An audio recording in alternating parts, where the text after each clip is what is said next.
Igihugu imiryango mpuzamahanga ifatanya na Minisiteri y'Ubuzima kurwanya Sida bose barahangaha mu kanya gato rero hakaba hategerejwe ko bahaza gutangira iki gikorwa kiza kuba kuri tariki ya mbere z'ukwezi kwa 12.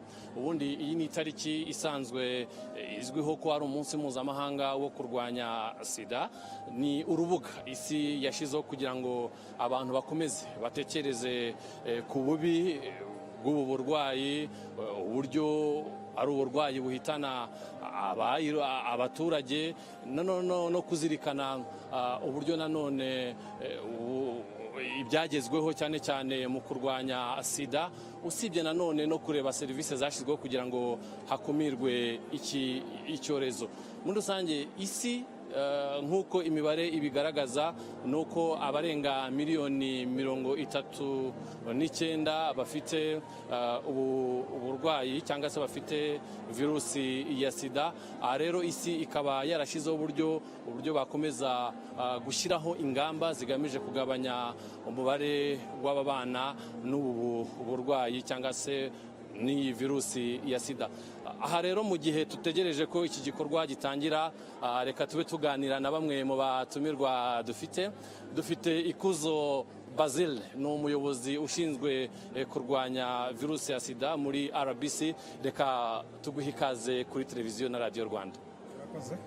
Mu gihe dutegereje ko iki gikorwa gitangira nyirizina, uyu munsi mpuzamahanga wo kurwanya Sida, aho ufite insanganyamatsiko igira iti kurandura Sida n'inshingano yanjye, turagira ngo tugaruke kuri uyu munsi by'umwihariko kugira ngo ube umunsi mpuzamahanga uzirikane kuri ubu burwayi waje gute. None turaza tunagaruka tureba n'uburyo ubu bwandu buhagaze.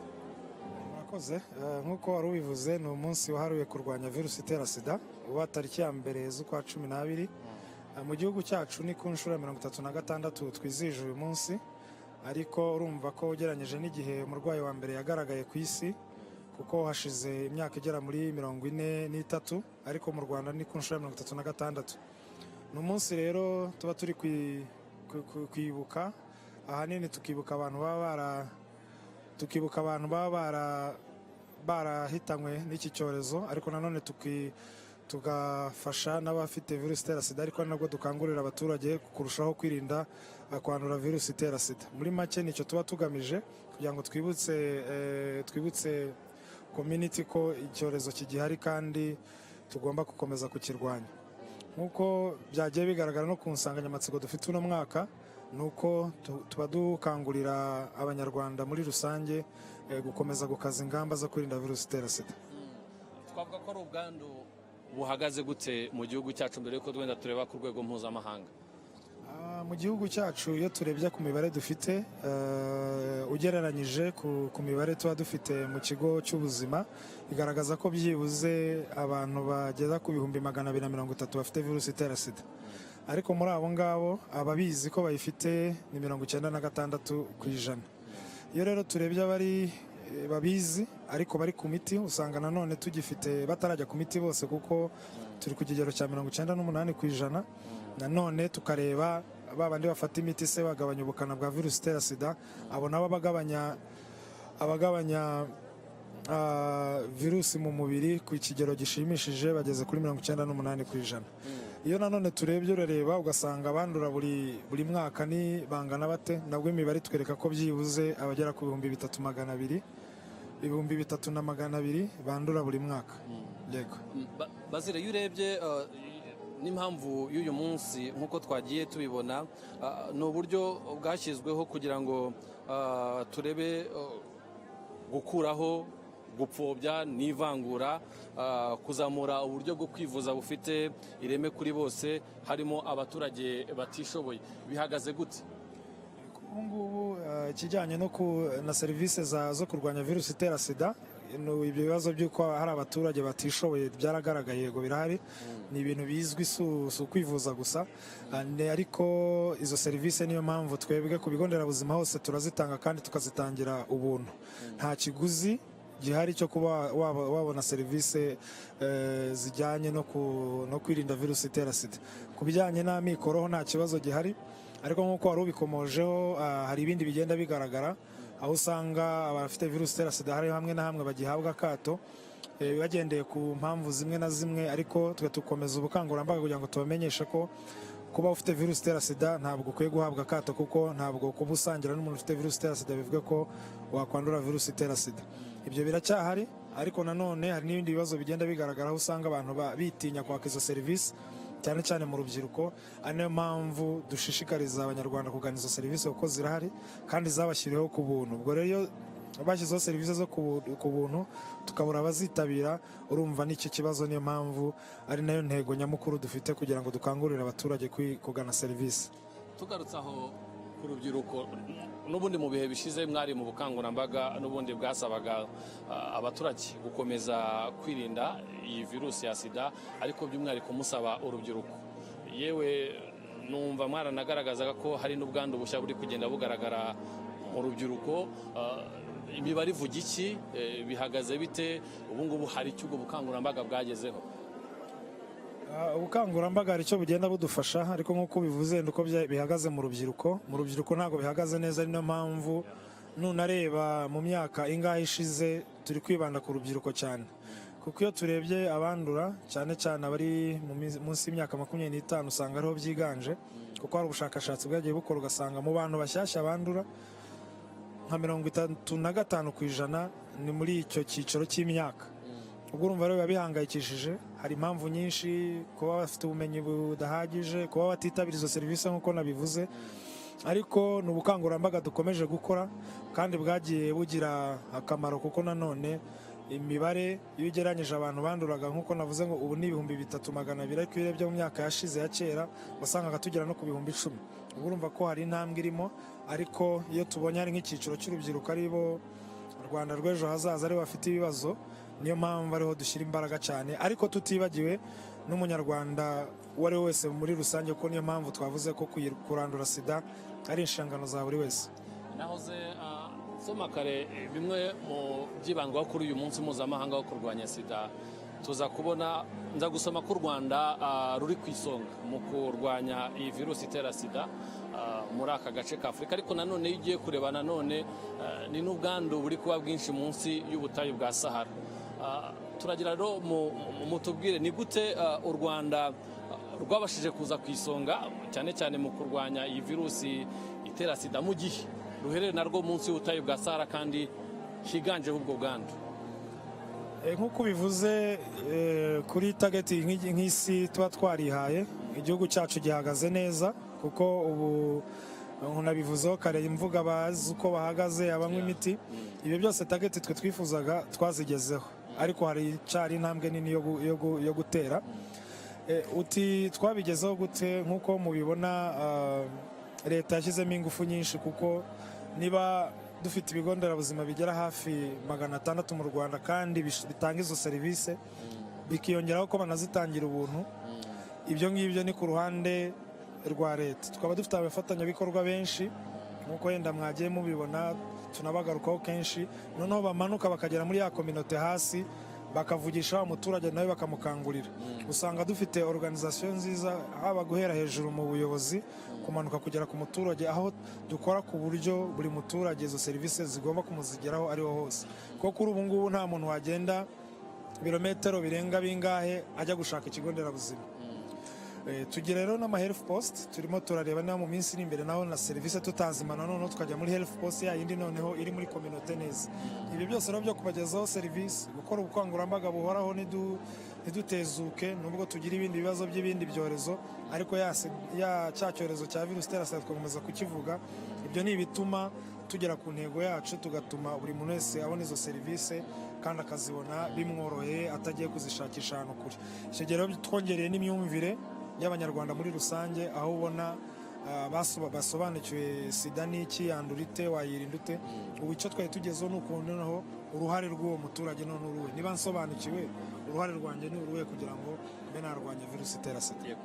Reka noneho tuse nk'aho tuvuye mu Rwanda, bwo noneho tujye ku rwego mpuzamahanga, ko ubundi ni umunsi mpuzamahanga itariki ya 2 z'ukwezi kwa 12. yego nubwo isi itera intambwe mu kugabanya ubwandu bwa sida no gukumira iki cyorezo, ariko isi iracyafite abarenga miliyoni 39 bafite ubu bwandu.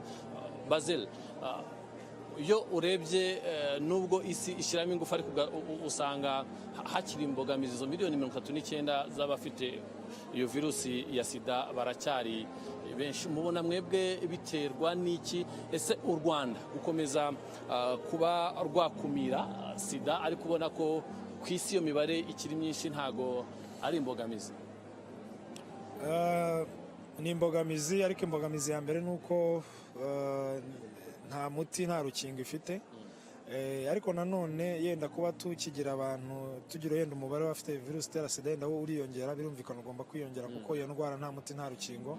Kandi nanone bitewe n'imiti igabanya ubukana yabonetse kandi myiza, nta bantu benshi bagihitanwa n'icyo cyorezo. Bivuze ngo yenda abantu baracandura, kuko igihe indwara taragira umuti n'urukingo biragoye kuvuga ko tuzabaho nta muntu n'umwe wandura.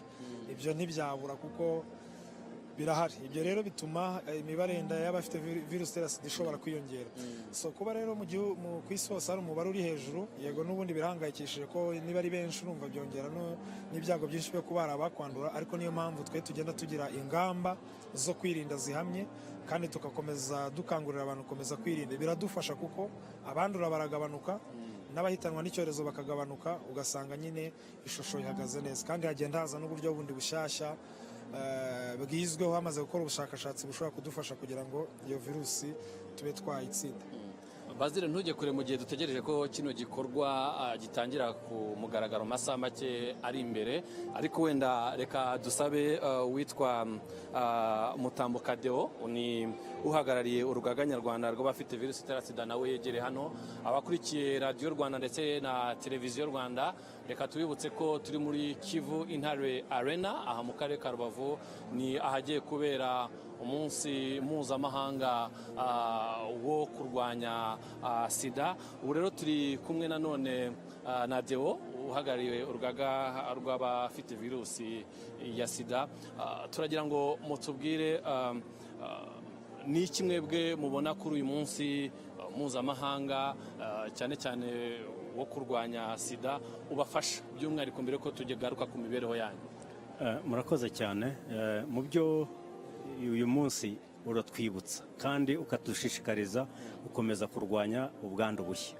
Ni ukuvuga ngo itariki ya mbere y'ukwezi kwa 12 idufasha kwibuka no kureba intambwe ibyakozwe, kugira ngo turebe uko imibare igenda igabanuka. Dushishikariza abantu gukomeza, ni nk'ubukangurambaga, no gutangira ubukangurambaga bumara igihe cy'amezi 6 kugira ngo dukumire ubwandu bushya, n'abafata imiti kuba bayifata neza, kugira ngo porogaramu cyangwa se ibigendanye no kwirinda virusi itera sida bibashe kuba yagerwaho. Murakoze. Yego, nubwo virusi itera sida yageze mu Rwanda mu myaka ya za 1980, ariko iyo urebye wenda nka nyuma ya jenoside yakorewe Abatutsi, yego nubwo nari umwana muto, ariko nagiye ndeba uburyo icyo gihe abari bamaze kubana n'ubu bwandu. Icyo gihe n'ubundi tumaze kubiganiraho na Basile, habagaho kubarobanura, kubaheza.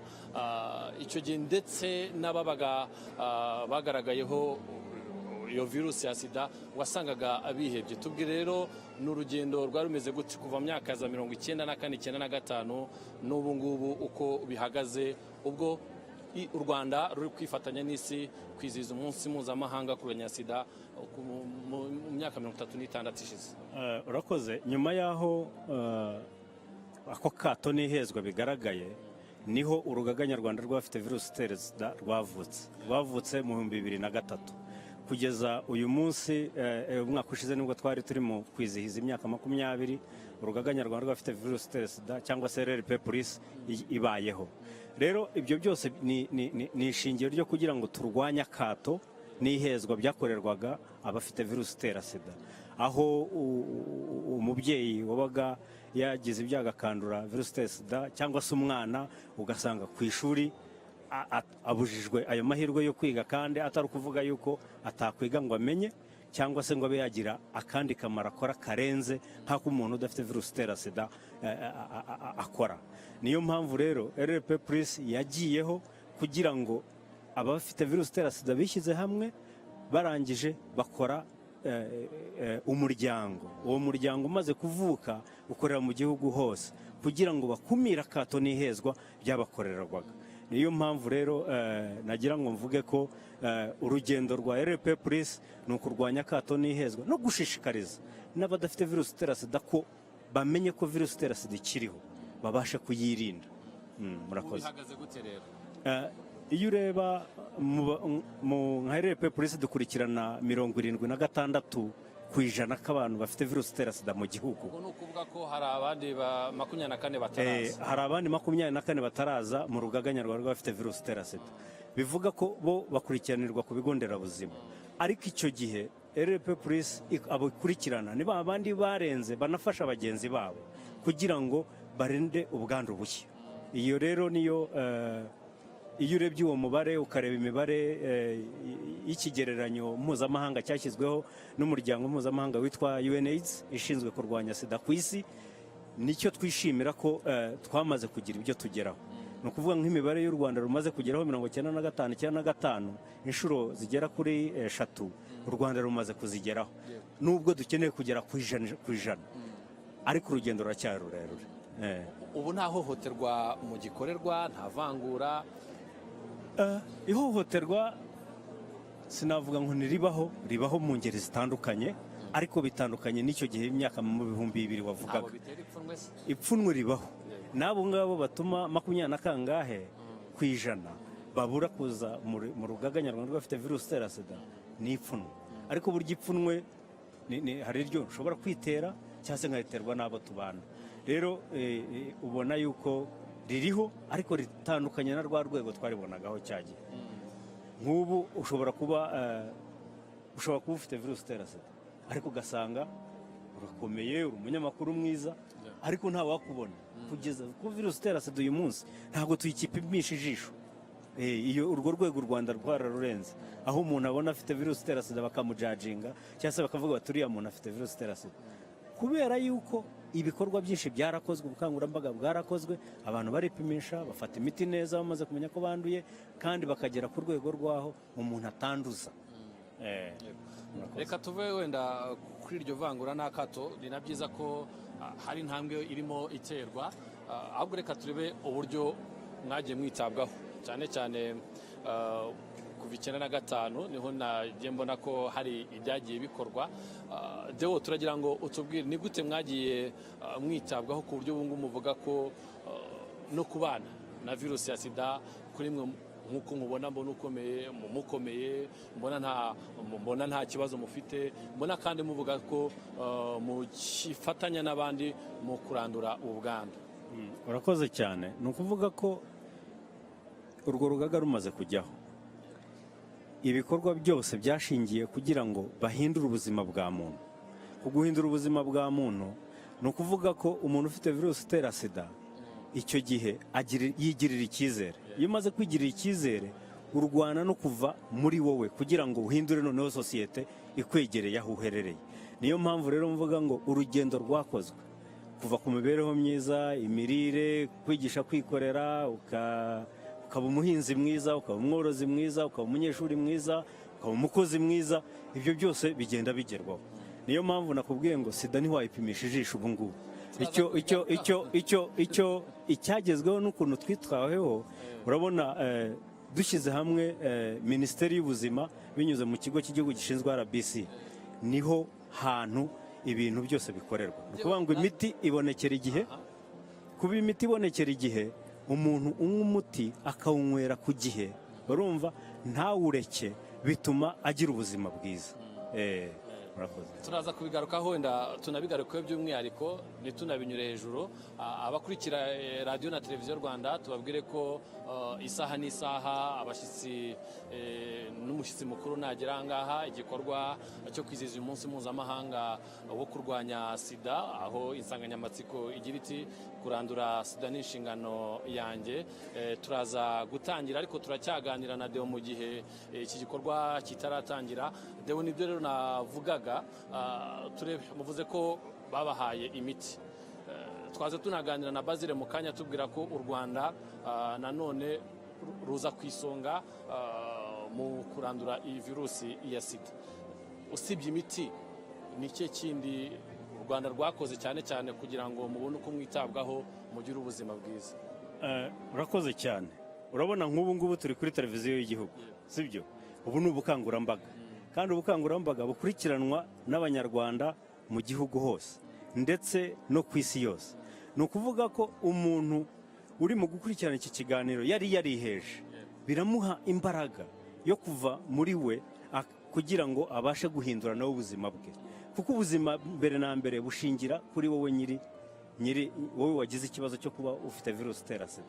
Ni wowe utangira kugira ngo utere intambwe. Niyo mpamvu nakubwiye ko binyuze mu yo porogaramu twita peer education tugira iva ku rwego ikorera ku rwego rw'umudugudu n'akagari. Abo ni abajyanama b'urungano. Abajyanama b'urungano bafasha bagenzi babo ndetse no mu migoroba y'ababyeyi bakigisha abantu. Ni ukuvuga ngo ubwo bufasha kuba dufite aho dukorera abantu bakaba batinyuka kwivuga, bakaba batinyuka kugaragaza aho bavuye n'aho bageze. Nuko dufite leta, igihugu cyiza gishyigikira iyo nzira y'urugendo rwo guhindura ubuzima bwa muntu wihebye akava ku rwego yari ariho. Urabizi ko kera muri CHK hari sare yitwaga kane, sibyo? Ugeze CHK ushobora gusanga iyo sare yitwaga kane ari sare bakoreramo babyarizamo. Ni urugero. Icyo bivuze rero ni iki? Icyo bivuze ni uko ntabwo ari umuturage wenyine, ahubwo ni politike nziza y'igihugu cyacu ifasha umuturage, itekereza ku muturage, kuva ku muturage wo hasi kugera kuri wa wundi wumva yuko kudaheranwa. Nubwo u Rwanda ubu ngubu ruri kwizihiza yubile y'imyaka 36 ifatanya n'isi yose mu kurwanya virusi ya sida, kugeza ubu nta nzitizi mu gihura nazo? Niba zihari nizi inzitizi zo ntizabura. Nk'uko murabibona ubuzima bw'abafite virusi itera sida ntibukiri ntabwo ushobora kupumisha ijisho. Ariko noneho kubera yuko kurwanya virusi itera sida cyangwa se na sida muri rusange ari igikorwa gikorwa binyuze mu baterankunga, ubushobozi bugenda bugabanuka. Uko ubushobozi bugenda bugabanuka niko imibereho nayo ishobora kugenda itagenda neza nk'uko byahoze. Niyo mpamvu rero mvuga ko ibibazo ntibibura, ariko nanone ntabwo abantu baba bariho kugira ngo bikorere amaboko ngo byacitse. Tuba turiho kugira ngo abantu bafatanye, ari ufite virusi itera sida ari utayifite, babashe gushyira hamwe, bakorere hamwe kugira ngo bave ku rwego bajye ku rundi. Ngo iyo ugiye mu makoperative usanga amakoperative afite virusi itera sida harimo n'abatayifite. Iyo ugiye mu bibina n'urugero usanga hari abafite virusi itera sida n'abatayifite. Kandi none ni cya kindi kigaragaza yuko igihugu cyacu kimaze kurenga kimaze kurenga ya mitekerereze kubera education cyangwa se uburezi bushingiye kuri twese. Murakoze. Uvuze kuri icyo kintu hari icyo binyibukije. Yego ndi umunyamakuru, yewe nabo babana na virusi itera sida nabo njya mbasura, ariko kimwe mu byo twagiye tuganira bagiye bavuga ko bagorwa no kunywa iyo miti igabanya ubwandu bwa virusi itera sida, nta mikoro bafite. Turagira ngo turebe nk'urugaga aho ngaho ibyo muyibona mute? Ese ko muri urugaga numva ko wenda mwagakwiye kuba mwisungana, mufashanya mute, ku buryo hari nabo bageze aho barambwira ati tubonye n'uburyo haje uburyo bwo gushya bwo kudutera urushinge mu gihe cy'amezi 6, kuko babyumvise ko ubwo buryo bubaho byadufasha, kuko ngo kunywa ya miti idutwara imbaraga nyinshi cyane. icyo mukivuga iki nk'urugaga? nk'uko nakubwiye nk'umunyamabanga nshingwabikorwa w'urugaga nyarwanda rw'abafite virusi itera sida, ni uko ruriya rushinge ni ubushakashatsi. Ubushakashatsi ni sayansi, nibyo batekerezaga, ntabwo twenda twavuga. sayansi rero, sayansi igira igihe. ni ukuvuga ngo ibyo ni biri mu bintu biri mu gukorwa, ariko biracyari mu bushakashatsi. Rero dufite icyizere yuko nimba harabayeho kuba umuntu afata umuti, ahabwa imiti y'ukwezi, akavaho ku kwezi akajya ku mezi 3, akava ku mezi 3, akajya kwa muganga bakamuha imiti y'amezi 6, indi minsi yose akikorera imirimo ye mu buryo busanzwe, duhamya neza yuko n'urwo rushinge narwo ruzashoboka. Ariko kubera ubushakashatsi ntabwo ibintu bigenda ku buzima bw'umuntu byihuta. Nashishikariza cyangwa se nkasaba abanyamuryango ba RP Police kuba bihanganye, kuko ikintu kiri mu gukorwa ni ku neza yabo, ariko mbabwira yuko ni ubushakashatsi.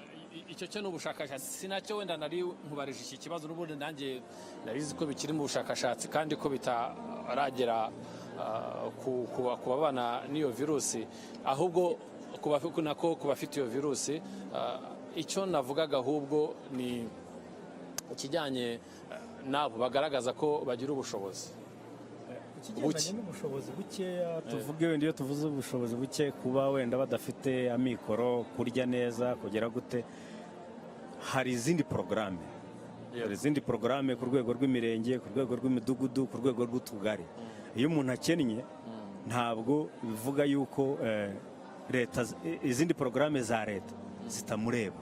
Ni ukuvuga ngo abaye abo bantu waganirije abaye afite ikibazo wenda ku rwego rw'umudugudu cyangwa ku rwego rw'akagari atitaweho, icyo gihe yatugana, twe tukamukorera ubuvugizi. Kuko inshingano dufite ni ugukora ubuvugizi bw'abantu bafite virusi itera sida, kugira ngo bahindure imibereho yabo, bave mu mibereho mibi bajye mu mibereho myiza. Niyo mpamvu rero mvuga ngo niyo mpamvu twuzuzanya na leta ku nzego zose, kuko dukorera mu turere tw'igihugu kandi ku nzego zose za RP Police, kuva ku rwego rw'igihugu kugera ku rwego rw'akagari no ku rwego rw'umurenge, bafite uhagarariye urwego rwa RP Police. Bivuze yuko icyo kibazo kibaye gihari, ntekereza yuko twabaha nomero, ni umurongo wa 1245 utishyuza, bashobora guhamagaraho bagahabwa amakuru arambuye, tukamenya n'aho baherereye, hanyuma ubufasha bakeneye tukagerageza kubakorera ubuvugizi. Nubwo mwagaragaje ko hakiri inzitizi, ikindi umuntu yakwibaza, muri imyaka 36 u Rwanda rwifatanya n'isi mu kurwanya virusi itera sida, abafite iyi virusi bakwiye kugira iyihe mitekerereze ubu ngubu? Murakoze cyane. Aha wagenze, dufitemo abajene, urubyiruko rw'abafite virusi itera sida, bari ku rugamba, bagenda bavuga status zabo, uko babayeho, nuko kwiheba babivuyemo, bakabafasha bagenzi babo mu bigo by'amashuri, ukabaganiriza. Rero kuba wagize ibyago ukandura virusi itera sida siho ubuzima burangirira. Ni ukuvuga ngo icyo bisaba ni iki? Ni intekerezo nziza, gutekereza kuba positive. Ni ukuvuga ngo iyo bamaze kuba positive, niho twaboneye urubyiruko, ngira ngo aho zurureba no mu masitandi aho baherereye, bari mu kugaragaza ko barenze ka kato k'umuntu yiha, noneho bagezeho bafasha bagenzi babo. Niyo mpamvu rero navugaga ngo kuba urwo rugendo turimo ni rwo rugendo nawe usabwa gukora, ufite virusi itera sida cyangwa utayifite, kuko sida iriho. Ntabwo wavuga ngo urenda, nta rukingo, nta muti turabona. Kugeza igihe indwara itarabona umuti cyangwa urukingo, icyo gihe urugamba ruba ari urugamba rw'abantu rusange twese. Kuvuga ngo umenye, nimba ukoze imibonano mpuzabitsina, ikingire. Nimba utikingiye, icyo gihe urimo urateza ibyago umupariteneri wawe cyangwa se uwo mubana cyangwa se inshuti yawe. Nimba wumva porogaramu zo isiramuze kugira ngo ugabanye ibyago byo kwandura virusi itera sida. Nimba wakoze imibonano mpuzabitsina mbere ukumva ufite impungenge, jya kwa muganga baguhe imiti igufasha kutandura. iri butume nimba wa muparteneri wawe mwakoze imibonano mpuzabitsina ari bugufashe aze baguhe imiti igufashe kuba utakwanduza cyangwa n'iyindi miti bafata mbere y'uko bakora imibonano mpuzabitsina idakingiye. Ni kwa muganga uragenda ku kigo nderabuzima bakagufasha. Impamvu nari nkubajije icyo kibazo ni uko kugezana n'ubu ngubu kuri ya 24% twabonye hari abantu ubu ngubu batariyakira, reka tubivuge gutyo, yewe badashaka no kugaragaza cyangwa se ko hari abantu bamenya ko bafite iyo virusi. Icyo rero nari ndimo mbaza, abo bantu bakwiye kuba batekereza bate cyane cyane kuri iryo pfunwe baba bafite, baramutse wenda abarokwe nibo bajya bakunda kuvuga babatuwe bagasa nkaho bumvise babuhotse umutima wabo, byafasha iki ku mitekerereze yabo? Ni ukuvuga ngo ubu bukangurambaga butangiye uyu munsi ku itariki ya mbere burasozwa nyuma y'amezi 6. Turi mu gukora ubukangurambaga mu kurwanya virusi itera sida n'ubwandu bushyashya.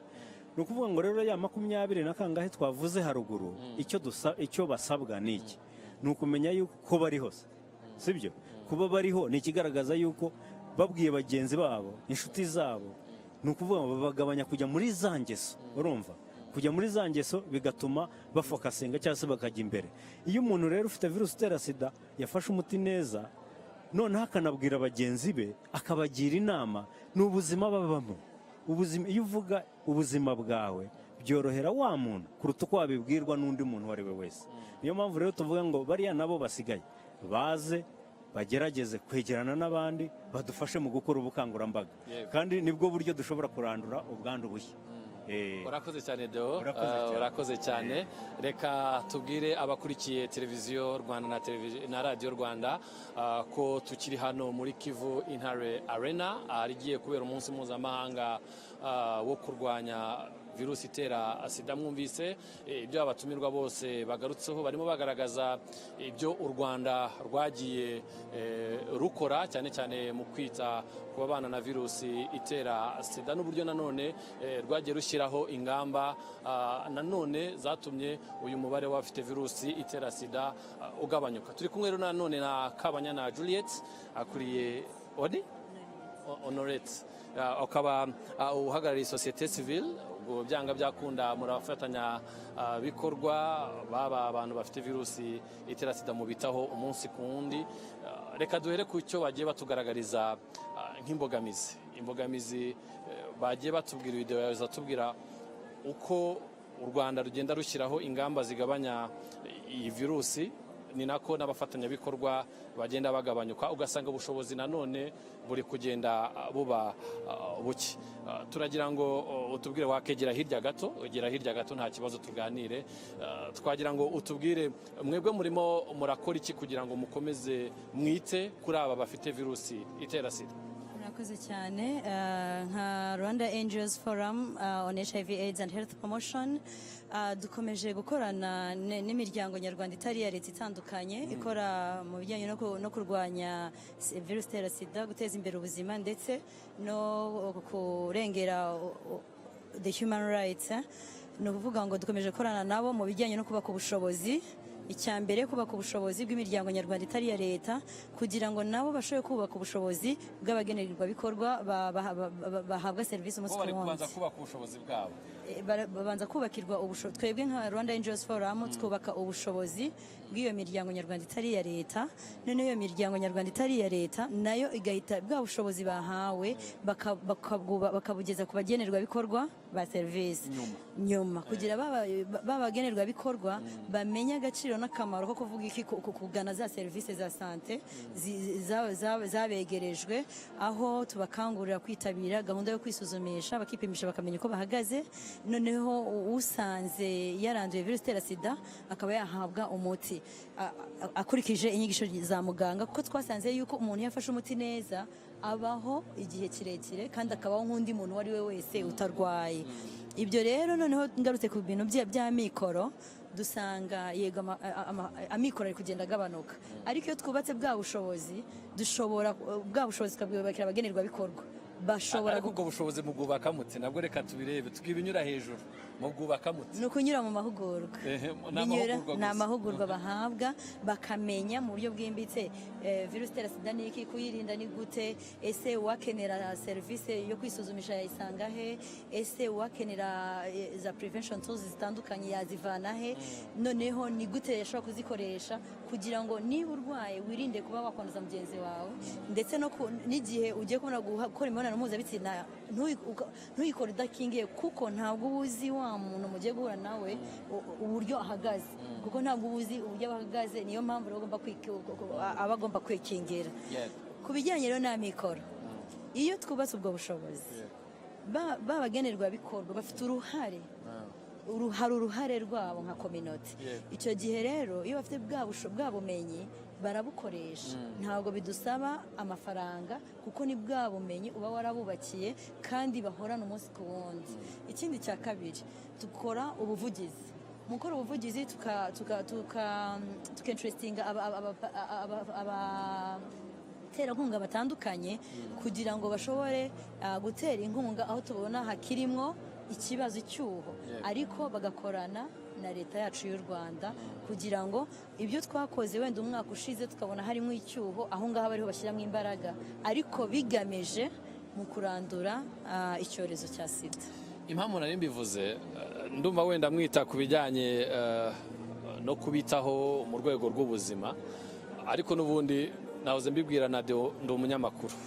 Abo bantu turabasura umunsi ku wundi, ibyo bagenda bakubwira nuko ubushobozi rimwe na rimwe iyo unarebye n'abantu akenshi tunasura naba bafite n'ubwo bushobozi buke, bagiye bakora umwuga w'uburaya. Urabizi ko umwuga w'uburaya nta kintu gifatika navuga kivamo, wenda kuri bamwe hari wenda bishobora gufasha, ariko iyo tugiye kuri babandi b'ubushobozi buke usanga bagifite imbogamizi z'uko iyo bamaze kwandura iyo virusi bagira ubushobozi bwo kubaho. Rimwe na rimwe bafata n'iyo miti ikabarusha imbaraga kuko ngo batabonye amafunguro ahagije. Ibyo nibyo batubwira. Noneho nka societe civile mubafasha iki kugira ngo nibura babone ubushobozi no guhangana n'imbaraga z'umubiri wabo, nako n'uburyo byabafasha n'imbaraga z'umubiri wabo kugira ngo babashe kubaho bafite ubuzima bwiza? Murakoze cyane. Icyo nka societe civile tubafasha ni ukuvuga ngo turareba abababaye kurusha abandi, ni ukuvuga mu buryo bw'imibereho. Reka tuvuge wenda nk'icyiciro cy'abakora uburaya, ni ukuvuga ngo ukareba abababaye kurusha abandi mu mikoro ahari.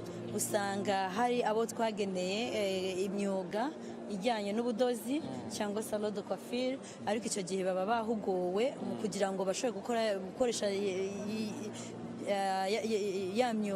ya project tuba twabateguriye, kuvuga ngo ese nakora ibintu by'ubudozi ashobora kugira icyo yakwinjiza kigatunga abana biwe, ndetse twanasanze akenshi binabagabanyiriza kujya gushaka abakiriya.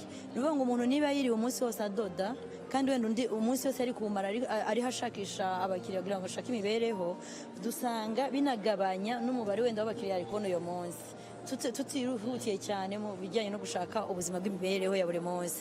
Ariko noneho iyo tubigishije iyo myuga bakayihabwa, tubakangurira no gukora icyo bita groups of savings and loans and associations. So bivuze ngo baragurizanya hagati yabo, bakakora ikintu cyitwa ikimina, bakajya basevinga, bakajya bagurizanya. Noneho iyo bamaze kugira income ifatika, ubu ngubu twatangiye gahunda yo kuzajya tubahuza na za microfinance kugira ngo bashobore gukomeza kubaka za business zabo badategereje yuko uzagaruka ukabongerera igishoro. Iyo gahunda rero twarayitangiye nk'imiryango ya societe civile, ariko haracyarimo imbogamizi kuko abantu bose ntabwo baragerwaho, kandi nk'uko twatangiye tubivuga mikoro cyari make. Ariko twe nka societe civile mu nshingano dufite ni ugukomeza tugakora ubuvugizi, ariko tunagaragaza yuko icyo bizamarira abaturage, naho bizabavana, naho bizabageza. Murakoze cyane. Turacyaganira abadukurikiye kuri radio na televiziyo Rwanda. Reka tubabwire ko tukiri muri Kivu Intare Arena, aha mu karere ka Rubavu, niho radio na televiziyo byo muri ibiganiro byabyo. Turacyaganira n'abantu batandukanye mu gihe dutegereje ko hatangira igikorwa cyo kwizihiza umunsi mpuzamahanga wo kurwanya sida, aho insanganyamatsiko igira iti kurandura sida ni inshingano zanjye. Turacyari kumwe n'uyu mutumirwa Honorette, none reka tugaruke ku bijyanye n'urubyiruko. Nabonye ibyo murimo mukora, murigisha, nabyo biri muri bimwe mukora, ariko twumvise RBC itubwira ko kimwe mu bihangayikishije ubungubu inzego z'ubuzima ni uko hari umubare w'urubyiruko nanone ruri munsi y'imyaka 25 ruri kwandura iyi virusi. Murimo murafatanya nayo gute? Icyo koko ni ikibazo gikomeye cyane ndetse gihangayikishije igihugu cyacu, kuko biragaragara ko ubwandu bushya bwa virusi itera sida buri kwiyongera mu cyiciro cy'urubyiruko kuva ku myaka 14 kuzamuka kugeza kuri 24. Ariko noneho nk'abafatanyabikorwa ba Minisiteri y'Ubuzima ndetse na RBC dukomeje gukangurira nanone urubyiruko, tukarwigisha kugira ngo bamenye kwirinda virusi itera sida. Ese wayirinda ute? Ese ni gute ushobora gukomeza kwisuzumisha kugira ngo umenye uko uhagaze? Nanone ndagaruka kuri cya kindi ko igihe cyose wisuzumisha ugiye kureba uko uhagaze ugasanga waranduye virusi itera sida, ntabwo bivuze ko ubuzima bwawe bwahagaze. Wowe iyo ufashe umuti neza ukawufata neza ukurikiza inyigisho za muganga, ubaho ubuzima nk'ubw'undi muntu uwo ari we wese. Ariko by'umwihariko turabakangurira kwirinda ndetse tunabashishikariza igihe cyose bibananiye kwifata, igihe umuntu yisanze agiye gukora imibonano mpuzabitsina, ko bagomba kwikora bakoresha agakingirizo kugira ngo bakore imibonano mpuzabitsina ikingiye, kugira ngo birinde kwandura ndetse no kwanduzanya. Uburyo wenda mukora ubwo buryo mwibanda ku rubyiruko kugira ngo rwirinde, impamvu mbivuze, iyo urebye urabona u Rwanda rwashyizeho ingamba zikomeye cyane cyane zo kurwanya ubusinzi n'ubwomanzi. Cyane cyane urabizi ko hashyizweho n'amasaha y'aho abantu bagarakuriza kunywa. Ariko impamvu ubajije icyo kibazo, iyo urebye abari muri ibyo bikorwa by'ubusinzi bitera ubwo busambanyi, ni urubyiruko ruba ruri aho ngaho. Iyo desante cyangwa se ubwo bukangurambaga bubegereye aho hasi, niho nakubazaga murabukora cyangwa wenda mwibanda mu itangazamakuru ni mugera aho hasi? Oya, tubikora mu buryo butandukanye. Ni ukuvuga ngo ya miryango dukorana nayo ibarizwa muri Rwanda NGOs Forum, ikorana n'ibyiciro by'urubyiruko, bafite uturere bagiye babarizwamo bakoreramo. Noneho tunyuze muri iyo miryango iri abanyamuryango ba Rwanda NGOs Forum, bivuga ngo buri wese ategura ubukangurambaga ku rwego rwa community. Hakaba target abari urubyiruko, hakaba mobilize rwa rubyiruko kuza muri ya campaign, mu bijyanye na campaign, ariko hagamije gutangwa inyigisho zijyanye no kwirinda virusi itera sida ndetse no kuba umuntu kwirinda virusi itera sida binyuze mu kuvuga ngo dukoreshe agakingirizo, ko ari uburyo bumwe bwizewe bwo kuba umuntu yakwirinda kwandura ndetse no kwanduza mugenzi we mu gihe uwo mugiye gukorana imibonano mpuzabitsina utazi uko ahagaze. Ikindi cya kabiri ni inyigisho zijyanye no kuvuga ngo iyo urwaye ese umuti wawe usanga he, kuko igihugu cyacu cyegereje umuti abaturage kuri centre de santé, imiti irahari. Tukiri aho ngaho, tuganire neza. Tukiri aho ngaho ni ukuvuga ngo izindi channel dukoresha ni social media platforms, kuko tuzi neza ko urubyiruko rw'uyu munsi rukoresha social media cyane. Hari inyigisho zigenda zinyura kuri social media, hari za app zitandukanye zagenewe urwo rubyiruko, ariko ari izigenewe kugira ngo tunyuzemo bwa butumwa. Ikindi cya gatatu navuga ni uko binyuze mu mashuri, tubasanga ku mashuri aho bari bakigishwa bagahabwa za nyigisho. Ndetse ubungubu ubwo tuvugana ubungubu turi kureba gahunda y'uko za club anti-sida zakongera gushyirwamo imbaraga, ko zirahari ariko tukazishyiramo imbaraga tukareba yuko zakongera zigakora, ariko zigamije gutanga inyigisho zijyanye n'uko urubyiruko rwirinda. Ariko nanone wibuka ko hari urubyiruko ruri mu mashuri, na babandi usanga barabyaye bagatakaza amashuri, baba bari muri community.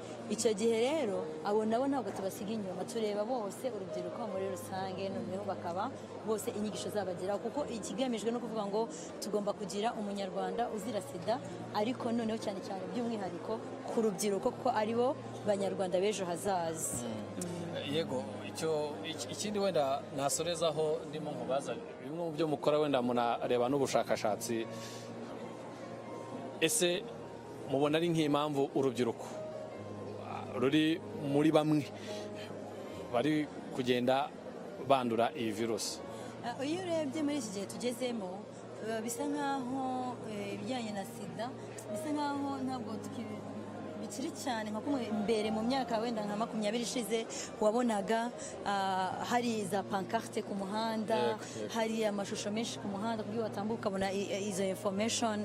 Kandi nanone iyo urebye uyu munsi turavuga ngo intego za UNAIDS 90 cyangwa se 95 twazigezeho nk'igihugu cy'u Rwanda. Rero ugasanga abantu benshi bariho barirara, noneho muri uko kwirara ugasanga rwa rubyiruko ruriraye cyane, bakumva nyine ko sida itagihari, ariko sida iracyahari kandi irica. Bivuze ngo ariko kugira ngo dushobore kurinda urubyiruko rwacu nuko dushyiramo imbaraga mu kubigisha, tukabereka ko nabo bafite uruhare muri iyi gahunda yo kurwanya icyorezo cya sida. Tutabashizemo rero ngo tubiteho byagorana kugira ngo urumva hakenewe izindi mbaraga z'ubukangurambaga ziruta izi ngizi wenda igihugu gikora n'abafatanyabikorwa bacyo. Birakenewe cyane kuko nabo bafite uruhare bagomba kugira muri iyi gahunda. Nitujyanemo rero muri tujyanemo nuko umuntu aba afite amakuru ahagije ndetse akamenya uruhare rwanjye ni uruhe muri iyi gahunda. So ibyo rero kugira ngo tubigereho ubona hakongerwaho ubuhe bukangurambaga bwisumbuyeho? Ubukangurambaga bwisumbuyeho navuga ubukangurambaga dukora burahagije, ariko ntabwo buhagije mu buryo tubukoramo. Bivuze ngo rero tugomba kureba ese urubyiruko rukeneye iki, ariko mu gihe turi gukora igenamigambi nabo tukabashyiramo bakatubwira ibitekerezo byabo, tukumva ibitekerezo byabo akaba ari byo dushingiraho dushobora kuvuga ngo ubwa bukangurambaga turabukora gutya kuko cya gihe turiho turashyira mu bikorwa by'ibitekerezo byabo baduhaye. Icyo gihe tuzababona, bazaza batugana badusanga, ariko tutabashyizemo muri gahunda usanga turiho hari igihe tubakorera wenda ibyo ibitanabenteresa. So ni ngombwa rero tujyanemo bakamenya uruhare rwabo, tukabumva, tukumva icyo bashaka ni ikihe, kugira ngo icyo gihe rero tubakoreye bya bindi bashaka babyitabira bihuse kuko baba babona yuko ari byo basabye kandi bagomba kugiramo uruhare. Murakoze cyane Honorette. Murakoze cyane. Uyu ni Honorette akaba akuriye societe civile ifatanya cyangwa se akaba ari umufatanya bikorwa wa hafi ubafite virusi itera sida, baba n'umunsi kundi kandi batanga n'ubufasha butandukanye. Nk'uko rero twahoze tubibabwira, turacyari aha muri Kivu Inari Arena mu karere ka Rubavu, nahagiye kubera umunsi mpuzamahanga wo kurwanya sida. Turacyaganira n'abantu batandukanye. Nk'uko twahoze tubivuga, u Rwanda rwashyizeho uburyo bwose bushoboka kugira ngo abafite virusi itera sida bakomeze kwitabwaho, kandi nk'uko mwagiye mubyumva Deo yabigarutseho, ukurikiye societe civile yabigarutseho, bavuga ko bagize ubuzima bwiza, babayeho neza bitewe n'uburyo igihugu cyabitayeho kibaha imiti, serivisi zo kwibegereza kandi ku buntu. Ibyo rero bikaba byarabafashije. Ibyo rero ni bimwe mu byagiye bibafasha kandi bagaragaza ko ubu babayeho neza, kuko n'ubundi tukiri muri porogaramu yo kwita ku bafite virusi itera sida binyuze no muri porogaramu. Hari nanone n'abafite ubumuga turaza kuganira ahangaha nabo batubwira icyo u Rwanda rwakoze. Birebye ni ibiri muri porogaramu imwe, nabo baje kwifatanya na bagenzi babo muri uyu munsi mpuzamahanga wahariwe kurwanya sida. Karangwa, wakwegera hano hafi tukaganira? Yego, mwaje ahangaha ufite ubumuga, ariko ikibazo nakubaza cya mbere, kuki mwaje kwifatanya n'abafite iyi virusi? Murakoze. Twaje kwifatanya n'abantu bafite virusi itera sida.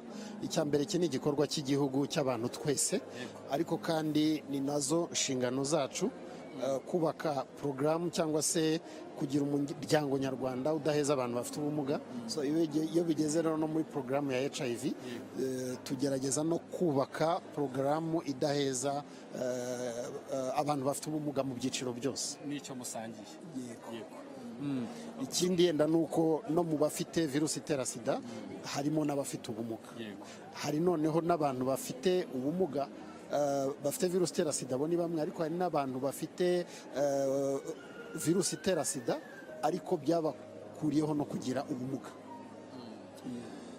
icyo nakubaza kano kanya rero, abo bantu bafite ubumuga ndetse bafite na virusi itera sida babayeho bate? Imitekerereze yabo ni iyihe iyo bafite nk'ibyo bintu bibiri icyarimwe?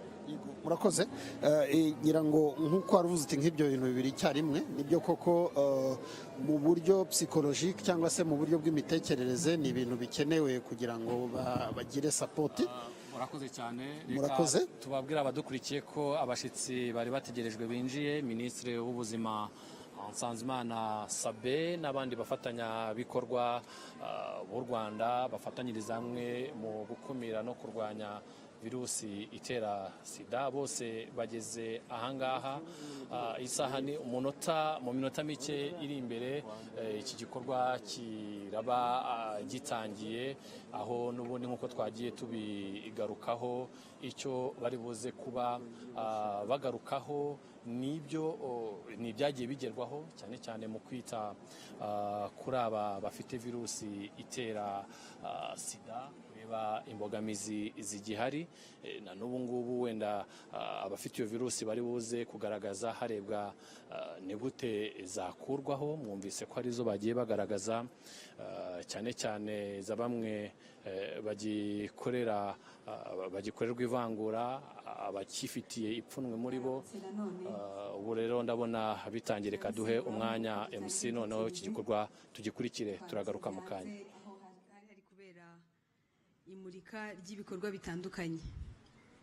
Nyakubahwa Minisitiri w'Ubuzima ukaba n'umushyitsi mukuru kuri uyu munsi, Nyakubahwa Umuyobozi w'Akarere wungirije ushinzwe imibereho myiza y'abaturage mu Karere ka Rubavu, ukaba uhagarariye Umuyobozi w'Akarere, ba Nyakubahwa abafatanyabikorwa muhagarariye imiryango mpuzamahanga itandukanye, bashyitsi bahire, baturage ba Rubavu, muraho.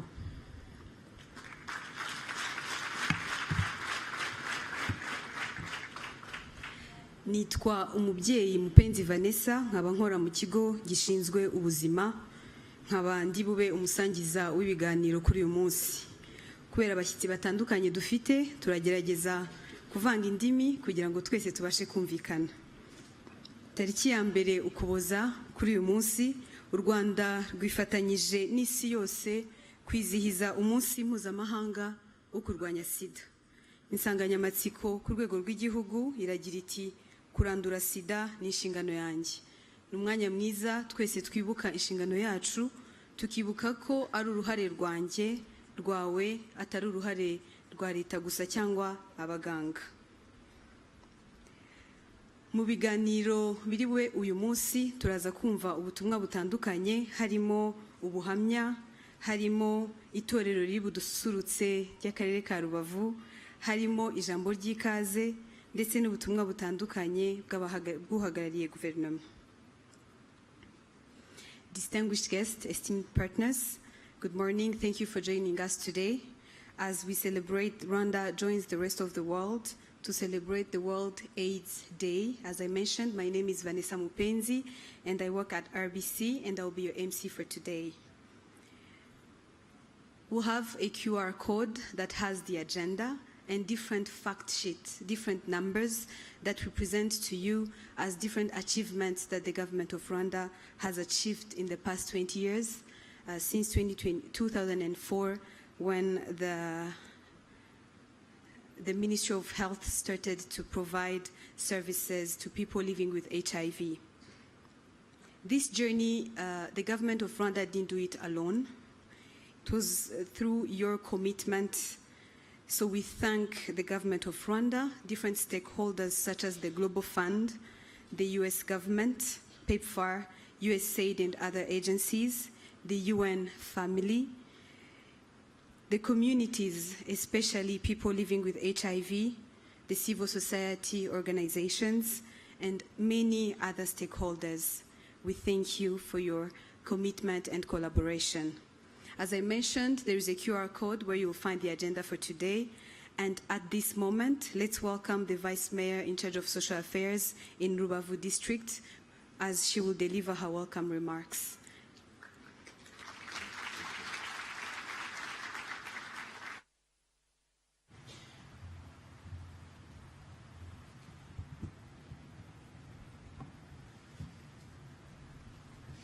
Mwaramutse neza muraho.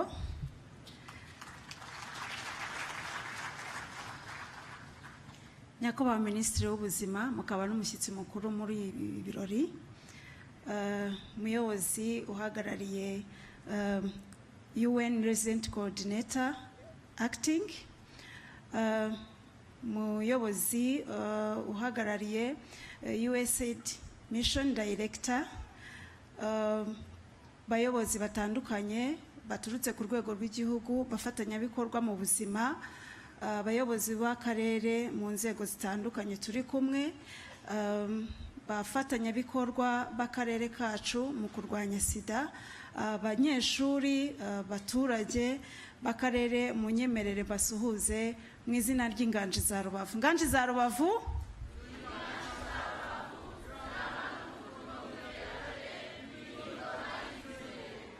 ubumwe bwacu nizo mbaraga zacu. Murakoze cyane. Nyakubahwa Minisitiri w'Ubuzima mukaba n'umushyitsi mukuru, turabakiriye n'abandi bashyitsi mwatuzaniye mu karere kacu, tubabwira ko twishimiye kwakira uyu munsi mukuru wizihirijwe ku rwego rw'igihugu muri aka karere ka Rubavu, kandi tubabwira ko twishimiye kwakira ibikorwa bitandukanye byabanjirijwe n'uyu munsi nyirizina, guhera ejo mu muganda wo gutera ibiti, ariko noneho no kwakira kioske condom yiyongereye mu yo twari dufite mu karere, bijyana no gucelebratinga cyangwa se kwizihiza ibikorwa bitandukanye byatumye mu ntego z'igihugu mu kurwanya icyorezo cya sida twarageze mu by'ukuri ku ntego, ndetse tukanarenza dufatanije n'abandi bafatanyabikorwa twakoranye, ndetse n'ubumenyi butandukanye abaturage bagiye bunguka, bigatuma mu by'ukuri urugendo rwo kurwanya sida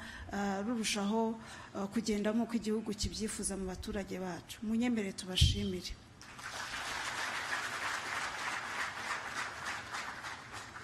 Nk'uko insanganyamatsiko ibivuga ko kurandura sida ari inshingano yanjye, buri wese ni intego yakagombye kwiha, buri wese uri ahangaha ndagira ngo tubivuge, bitaza kwitirirwa Vanessa wasangije amagambo, nanjye wahagaze ahangaha cyangwa se n'undi, ahubwo tuvugire hamwe twese iyi nsanganyamatsiko kugira ngo buri wese ayitahane kandi yumve koko ko ari we uyivuze, ariko ari nawe ugiye kuyishyira mu bikorwa. Kurandura sida ni inshingano yanjye. Murakoze cyane.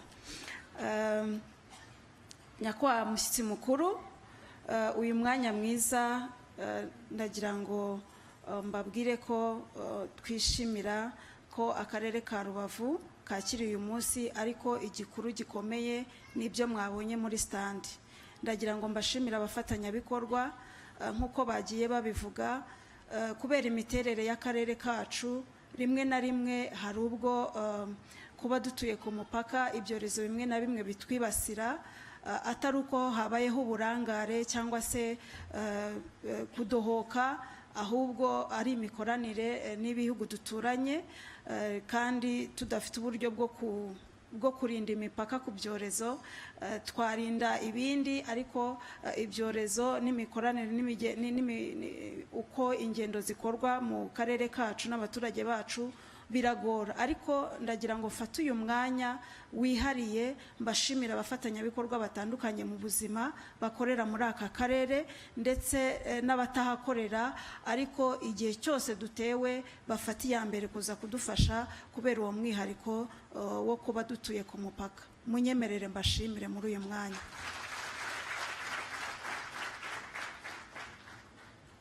Nyakubahwa umuyobozi mu Minisitiri w'Ubuzima mukaba n'umushyitsi mukuru, uyu munsi turimo kwizihiza ibyo twagezeho mu kurwanya ndetse no kurandura ubwandu bwa sida, twabonye imibare igaragaza ko hari ibyo twagezeho twishimira, ariko n'ubundi urugendo ruracyari rurerure, ari nayo mpamvu twicaye ahangaha kugira ngo dufatanye gukomeza uru rugamba. Nk'uko twese tubizi ndetse n'ejo mwarabigaragaje, ntabwo Sida ifite umuti uyikiza burundu, igihari ni ukugabanya ubukana, ariko noneho kubera ko tugikomeza kubona ubwandu bushya ndetse cyane cyane bwibanze mu rubyiruko, ndagira ngo abari ahangaha twatumiye cyane cyane urubyiruko rwo mu mashuri, tubahe ubutumwa bwihariye bashobora kujyana no mu bandi, uretse ko tuzanakomeza n'ubukangurambaga, ariko ikigaragara haracyarimo ikibazo cy'ubumenyi kuko ni batoya, baracyafite imbogamizi zo kugira amakuru ahagije. Hari nanone kandi ibishuko bitandukanye bishingiye kuri izi generasiyo nshyashya. Buriya tugira amahirwe abakuru, hari ibintu bitarangazaga abantu, ariko noneho ku bakiri batoya ubu ngubu byabaye byinshi, ngira ngo ari nacyo kirimo gutuma bagira ibibazo bitandukanye n'ibya generasiyo zabanje. Ariko noneho hari n'ikindi cyo kubabwiza ukuri, ariko bakumvira ku makuru atandukanye baba bakiriye, kumenya amakuru y'ingenzi ndetse ay'ibanze ashobora no kubafasha kubungabunga ubuzima bwabo, nabyo ni ngombwa. Hari icyo bagenda batugaragariza ariko kinagenda kigaragara mu rubyiruko. Nyakubahwa Minisitiri, urubyiruko rutubwira ko cyane cyane nk'abangavu iyo turimo tuganira, batubwira ko batinya gutwara inda kuruta kurwara Sida. Iki kintu kikaba kigaragaza ko ni ubumenyi buke, uretse ko rimwe na rimwe bishobora kubafasha, kubera ko ibirwanya cyangwa se ibirinda gutwita bishobora no gukora ku kwirinda kwandura Sida, ariko ntabwo biri ku rugero rumwe. N'ubundi ubona ko hari navuga ngo gapu zishobora kugaragaramo. Tubitwaye muri iyo nzira byaba bibaye inzira imwe, kandi dukwiriye gukoresha inzira nyinshi. Nyakubahwa Minisitiri w'Ubuzima, muri ibyo ngibyo ubukangurambaga twumva bwakomereza rero gukomeza kwifata, kubaganiriza ku kwifata, na cyane ko imyaka yabo mu by'ukuri ari imyaka iba itaragera igihe cyo gukora imibonano mpuzabitsina nk'uko biteganijwe cyangwa se nk'uko binateganywa no mu mategeko yacu y'u Rwanda, ariko tukanakomeza kubafasha, kubaganiriza n'igihe byanze kwifata mu by'ukuri bagakoresha udukingirizo. Ari nacyo twasabye ko izi kiyosike zakwiyongera mu mujyi wacu. Ni umujyi munini, ni umujyi ugendwa, bigaragara ko twari dufitemo icyuho kuri kiyosike imwe n'aho iherereye, tukaba tubona ubu bukangurambaga nabwo tuzabukomeza, kubera ko nanone kwifata byanze umuntu ntakoreshe n'agakingirizo, twese bivamo turabizi.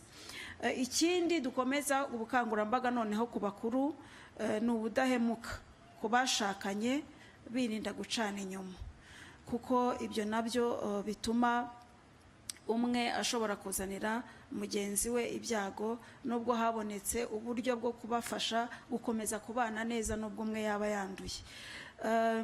Ikindi ni igihe hagaragaye ubwandu butera agakoko ka Sida, ko byanga bikunda umuntu igihe yakoze imibonano mpuzabitsina idakingiye akwiriye guhita yegera serivisi z'ubuvuzi zatwegereje, ndetse tunashimira cyane ubuyobozi bukuru bw'igihugu cyacu ko ahangaha tutacyafite imbogamizi. Umuntu aho yaba aherereye hose ashobora kubona iyi serivisi kandi ku buntu, tukaba tubona nabyo twakomeza kubishyiramo imbaraga, rimwe na rimwe twifashishije abafatanyabikorwa batandukanye, ariko abadakora muri serivisi z'ubuzima, twavuga cyane cyane amadini n'amatorero, kuko mu bintu bitera ipfunwe kugeza ubu ngubu ni imyizerere, ibigiramo uruhare, umuco nawe uracyatubase, ariko ibi byose ni ubukangurambaga dukwiriye gushyiramo imbaraga. Hari n'ubwo umuntu twabonye ko hari n'ubwo umuntu abandi batamuha akato, ariko wakakiha bishingiye kuri iyo myizerere ndetse n'umuco, bikaba byamubuza kwakisesinga kuri serivisi z'ubuzima. Nyakubahwa Minisitiri w'Ubuzima, munyemerere mbabwire ko ubufatanye bwacu n'abafatanyabikorwa ndetse n'abaturage nk'uko mwabibonye hano dufite abaturage benshi kandi kubera imiterere ibikorwa bitandukanye bishobora gutuma umuntu ahura n'agakoko gatera sida ni byinshi ku rugero runini bisaba n'ubundi ko imbaraga ziyongera nk'uko tumaze kubibona. Nyakubahwa Minisitiri w'Ubuzima, Nyakubahwa USD Mission Director, UN Resident Coordinator Acting, abayobozi batandukanye, bashyitsi, baturage, banyeshuri twifatanije muri uyu munsi, munyemerere mbashimire kandi mbasabe tuze gukurikirana impanuro ziri buze kubera ahangaha, turi bwumvira ahangaha, ntibibe guserebura gusa ahubwo ubutumwa aba ari bwo dutahana nyirizina budufasha gukomeza kurwana n'iki cyorezo, kandi nuko twarwanije n'ibindi imbaraga dufite zagaragaje ko birashoboka guhashya kurutaho ugereranije n'imibare dufite uyu munsi. Murakoze, dukomeze kwizihiza uyu munsi.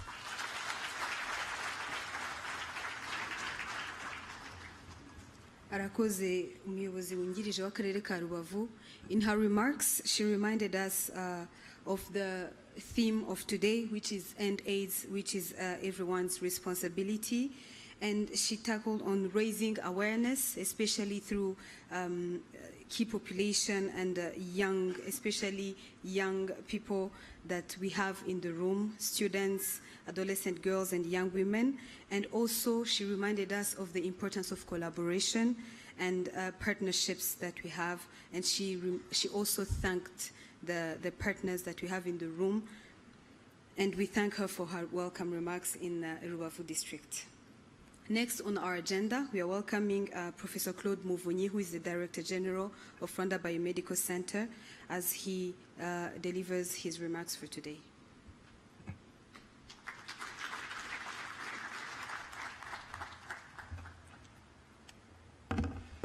Thank you very much, Dr. Vanessa, the MC of today. Moramtse mwese. Uko MC avuze umunsi n'umunsi mwiza byatuje hano kugira ngo tuganire twongere turebe niki twakora kugira ngo tukomeze ingamba tufite kugira ngo tukomeze kugabanya urwandu rwa HIV muri Rwanda. So since I think we are going to change alternative between languages, so I'm going to switch my speech in English. So distinguished guests, Honorable Minister, the guest of honor of today's World AIDS Day, esteemed partners, I think we are very honored to be with you as our partners. I think I can't go into the details of all the partners, but I think you can see the amount of support that Rwanda Biomedical Center receive in our interventions around HIV fight. Again, they are also abaturage w'igisenyi abanyeshuri mwese muri hano murakoze kwitabira uwo munsi tutatangiye ejo kuba turi kumwe namwe muri ibintu byinshi twahoze dukora kuva ejo. So again, good morning again. Thank you very much for being here today, and also thank you for joining this occasion as we mark the World AIDS Day 2024. I think I've organized my speech in 4 sections.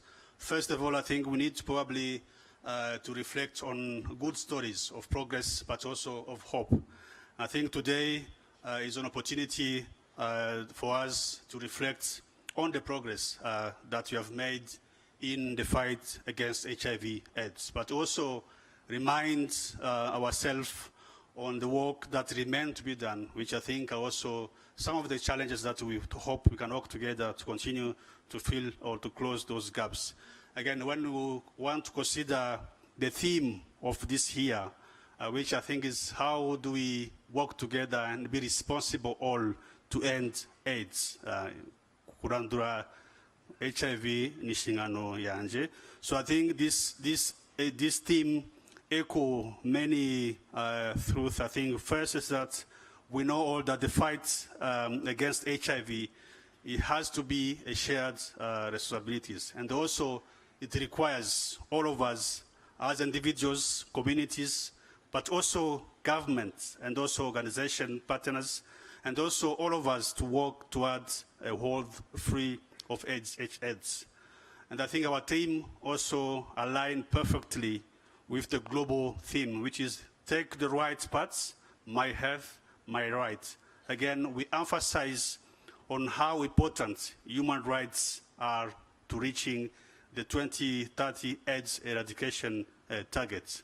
So today, we stand united in remembrance of those who have lost to the epidemic, but also in solidarity with those who continue to live with HIV. Again, as we reflect on the journey thus far, we must also recognize that significant challenges remain, particularly in the region like the western province of Rwanda, and also specifically in this district, as the mayor of the district mentioned. And those challenges remain there, as all of us, we know that the young populations, I think, as the way we need probably to continue to focus and really reduce the rate of new infections. And also understanding very well how HIV transmissions still remain high within this population. Second, the reason why we are here in Rubavu is that we know that HIV, the intersection of HIV and emerging threats, like previously, many years ago, we had COVID-19 pandemic, which I think was also another threat for HIV patients. Today, we have monkeypox, which I think is continuing to really putting those HIV AIDS patients at very high risk. That is why this is also another health concern that I think we must address alongside HIV AIDS as we continue to really tackle those recent outbreaks, but also the current outbreak in all parts of Rwanda. So while Mpox is not a new disease, the global attention on this here has drawn our focus to that intersections between those emerging health threats and also HIV epidemic. So we all know that people living with HIV and also other high-risk population are still vulnerable to the infection diseases, including Mpox, but also due to these compromised immune infections that HIV patients are faced with. So as a major cross-border hub, as the mayor mentioned, I think we all know that these populations, which is really prone to high mobility in Rubavu, and Rubavu, as we speak today, continue to present a heightened risk for the spread of infectious diseases, including of HIV, AIDS, and also Mpox. So this mobility combined with its large concentrations around high-risk populations, and also those high-risk populations, as we know, are those commercial sexual workers, those transport operators, but also other migrant laborers, which I think makes an ideal settings for us to have those targeted interventions within those populations. Hosting the World Health Day in Rubavu provides us an available opportunity to amplify the awareness, but also focusing on prevention efforts, with particular focus on HIV and Mpox among those key populations. So then I can't continue this speech without focusing on what do we plan for this 6-month campaign. So to honor this World Health Day, we are launching together with all our partners, all the populations, this 6-month nationwide campaign to accelerate our progress in the fight against HIV/AIDS and also other related health challenges that are mentioned as monkeypox. So this campaign will focus on 4 key areas. First of all, I think we continue to raise awareness. And also, during the raising awareness, we want that to be able to increase the awareness about HIV prevention, testing, treatment, particularly in those high-risk regions like Eastern, Western, and also the city of Kigali, through many activities that include educational initiatives, media campaigns, and also community engagement. Second, we also want to really increase access to services. And we always talked about how do we have the healthcare coverage. But for us, we need to emphasize on healthcare access. We can have that coverage, but if there's no access, we can't really say we have healthcare coverage. So the effort will be made to expand HIV testing and also treatment services, especially in rural and also undeserved areas, including also the use of mobile clinics to allow community-based testing events. Third, we've mentioned about stigma. I think it's all our responsibility to make sure that we end stigma. So a major focus will be also put on combating stigma around HIV/AIDS and also Mpox, which I think is going to help us to prevent people from seeking health. I think those stigma prevent our people to seek from help and also testing. Last but not least, we'll also leverage on collaborating with communities. I think we will continue to work closely with community health workers, local leaders, and also other organizations to ensure that HIV prevention and treatment messages reach all corners of the country, with particular attentions on high prevalence areas that I mentioned during my speech. Again, our efforts over the 6 months will be guided by the belief that ending AIDS is my responsibility. If you can again repeat, ending AIDS is my responsibilities. Kurandura ugwandu wa HIV ni inshingano yanjye. Again, this is going to be a very collective responsibility that, again, calls on all of us, every student, citizen, and also every health workers, and also every leaders to play their part in ensuring that Rwanda becomes a country where no one has to suffer from the burden of HIV/AIDS. Last but not least, there is now a personal call for actions, or call to actions. So as we move in implementing this campaign for 6 months, I call on each and every one of you to join us in this fight. Whatever you are, healthcare workers, a community leader, an educator, an advocate, and all of us, to really make sure that we have a role to play in this fight. So together, we can bring an end to HIV epidemic in Rwanda. Together, we can protect our loved ones from the threats of Mpox and also other infectious disease. So together, we can again ensure that every person in our country has access to care and treatments they need to live a healthy life. So on this World Health Day, let us again recommit ourselves to this cause, knowing that the end of HIV is within our reach, and also that ending AIDS still remain our responsibilities. Thank you very much again. Let us work together for a healthy and AIDS-free future for all of us. Murakoze cyane. Thank you very much. Twongere dushimire umuyobozi w'ikigo gishinzwe ubuzima, tumuhe amashyi. Ndagira ngo twongere twibutse insanganyamatsiko y'uyu mwaka, twese tuyivugire hamwe. Kurandura sida, tubivuge nk'ababyemera. Kurandura sida, murakoze cyane. Aka kanya tugiye kwakira itorero Inyamibwa rigiye kudususurutsa, hanyuma nyuma yaho ndongera mbabwira igikurikiraho.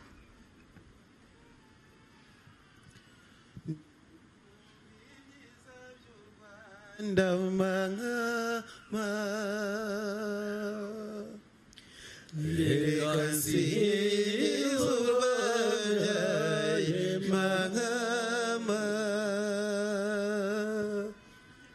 Rwanda rwiza Rwanda rw'imisozi u Rwanda rwacu rw'ibiyaga ntibirongereza buhoro mahama nimuhumbe ibyiza by'u Rwanda mahama imirambi myiza iwacu shenge amata bateza adatemba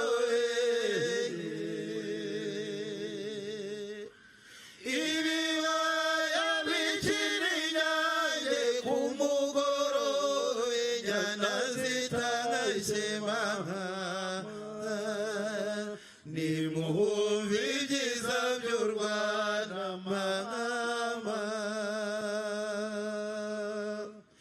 ibiyaga byiza by'iwacu shenge hari ikivuna cyowe muhazi yo mu buganza we ibuganza burira mwana mama nimuhumbe ibyiza by'u Rwanda mahama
intaramana guhiga yo kuhumunanira yego mwiza we wararaye none ugira iyo waraye siboye none wararaye none ugira iyo waraye ruze naza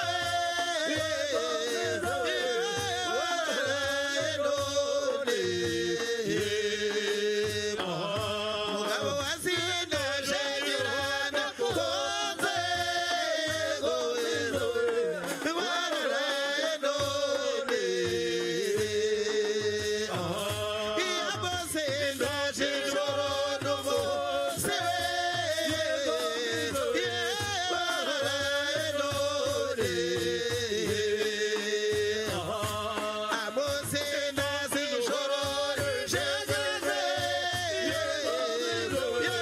wararaye none intare borokare tureba mwema wararaye none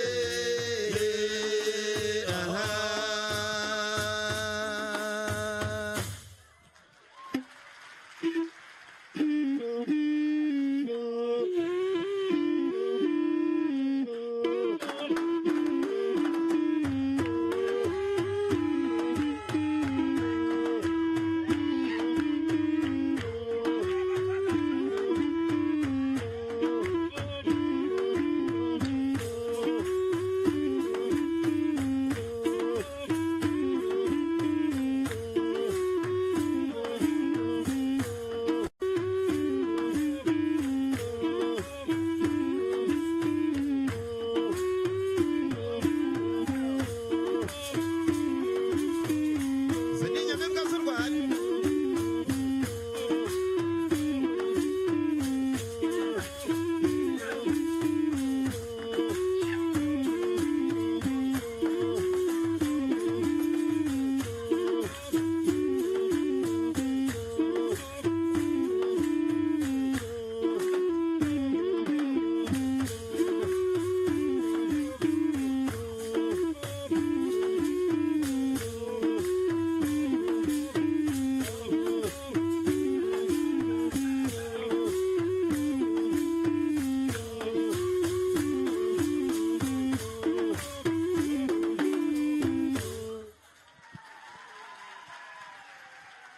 nyaruguru y'abarinda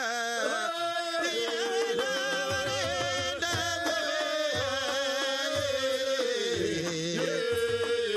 yabemba sinzi icyo nekaze yewe nyagwa y'amahendo yewe nzajya ruguru iriya kwa mama n'amasenge yakwa mama n'amasenge yekwisaze z'amasenge yenda mwizere wacu ngo iwabo w'inganziza yembwe inyamibwa ririmba turatama dukeshe yewe turatama dukeshe ngo dukeshe igitaramo nguyu rero rusaro rubasomba rubasomye kerengabe yewe rudasungwa nawe tugwira nyanyemabe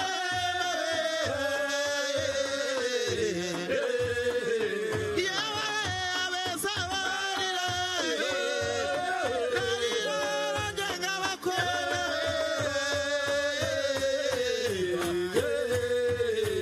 maze rero turatama dukeshe ngo dukeshe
Special thanks to the cultural troupe in Nyamibwa.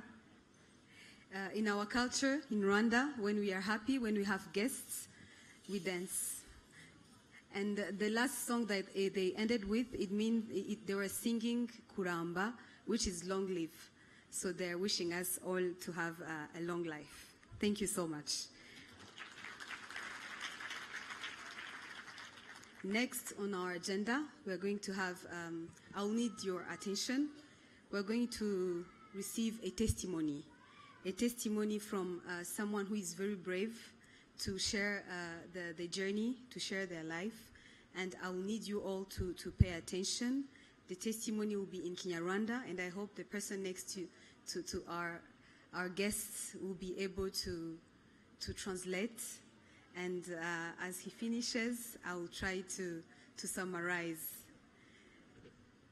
Kuri gahunda yacu hagiye gukurikiraho ubuhamya. Ndi busabe ko twese dukurikira urugendo rw'umuntu w'intwari ugiye kudusangiza urugendo rwe. Tumukurikire, abegereye abashyitsi bagerageze kubasobanurira ibyo mugenzi wacu ari butubwire. Karibu.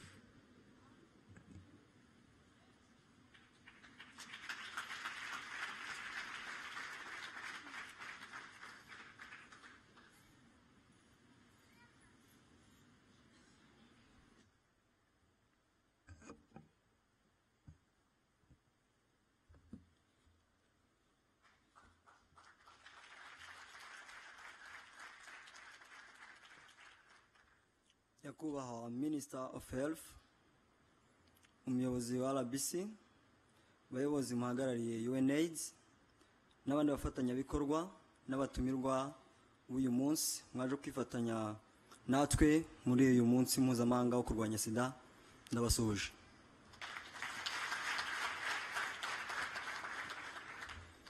Nyubahagaze imbere nitwa Afazal Jean Leonce Bossa, nkaba ndi umwe mu bagize itsinda ry'abaambasaderi ba RRP Plus. Mfite imyaka 25, namenye ko mfite virusi itera Sida ndi mu karere ka Karongi, niho nakuriye, niho nize primaire nayirangije neza, ndi n'uwa mbere mu karere.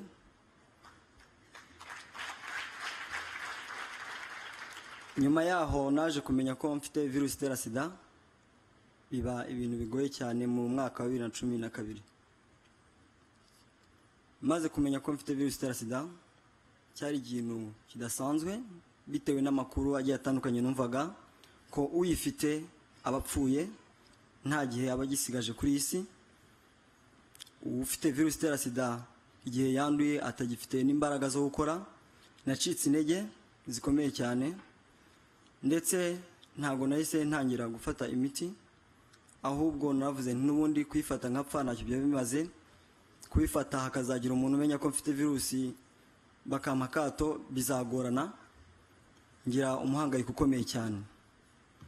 Ibyo byanatumye njya kwiga muri secondaire ndiga bisanzwe ariko ngeze mu mwaka wa gatatu wa segonderi nibwo nagize ikibazo cyo kurwara amaso ibyuririzi hanyuma maze kurwara amaso nibwo nagiye kwa muganga biba ngombwa ko bampima igipimo cya virusi itera sida basanga ndayifite ku nshuro ya kangahe ya kabiri ubwo nibwo natangiye imiti ntabwo birangiye ahubwo nibwo byakomeye kurushaho ntangiye imiti kwibika cyari ikibazo kuyinywa se nayinywaga neza iyo nabaga ndi kumwe n'abantu byabaga ari ikintu kigoye ibyo bikaba byaratumye niga mu buryo bugoranye muri segonderi aho nize mu gihe abandi biga ku bigo bibiri troncome na A level nge nize ku bigo bitanu kugira ngo ndangize segonderi yose.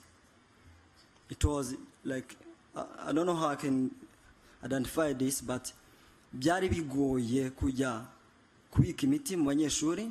Ikigo kimwe iyo cyabimenyaga byabaga bigoye, ubwo nka shift nkajya mu kindi kigo, nagera mu kindi kigo nabwo bikagorana kugeza ubwo nasoje niga externe kubera HIV virus itera sida. Nyuma yaho naje gusoza secondaire, ariko nyisoza mu buryo bugoranye nabwo, ubuzima bugenda buhinduka. Umuntu ukomeye wamfashije ni muganga wanjye, mbasaba kugira ngo mushimire abantu bakora kuri ma centre de santé, bakora umurimo ukomeye cyane. Mu gihe najyaga gufata imiti nambaye ingofero na fime, yaranyicaje aranganiriza, ampuza n'abandi mu gihe numvaga ko ari njyewe njyenyine ufite virusi itera sida. Mpuye nabo ndatungurwa, ndatangara, mbona barakomeye, ngarura icyizere, ndavuga nti ngomba gusubira kuri bwa budahangarwa bwanjye, nkongera nkakora nkabaho nk'abandi. Muganga yampuje n'urubyiruko, turakorana, bigenda neza, kugeza aho yabonye ko bishoboye, birangira mpagarariye abafite virusi itera sida mu rubyiruko nka mu PIC educator. Ubuzima ndimo uyu munsi ni ubuzima bwo kwishimirwa, ni ubuzima ndimo bunejeje. Ndi umwarimu, ndi umurezi,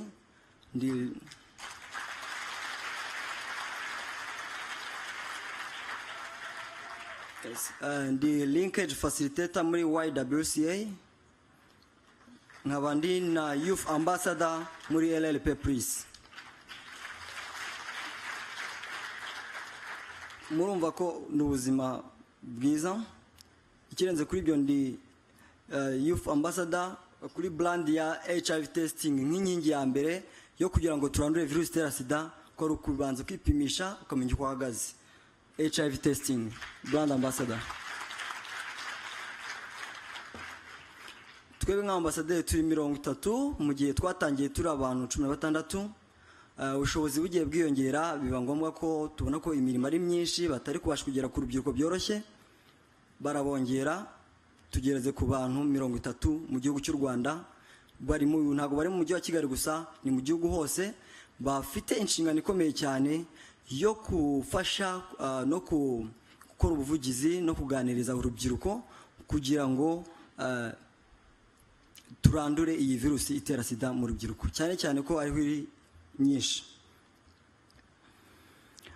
Abafite HIV nitwe nyambere, kuko tuzi ibyo twaciyemo bigoye bikomeye, nitwe tuzi uburyo twakoresha kugira ngo n'ababandi bari hariya hasi babashe kuzamuka. Yaba ari ufite virusi itera sida amenye uko afata imiti neza, nitwe banyambere yo kumubwira uburyo ayifata neza kugira ngo ibyuririzi biveho, virusi itera sida tuyihashye, nk'uko ariyo ntego nyamukuru dufite.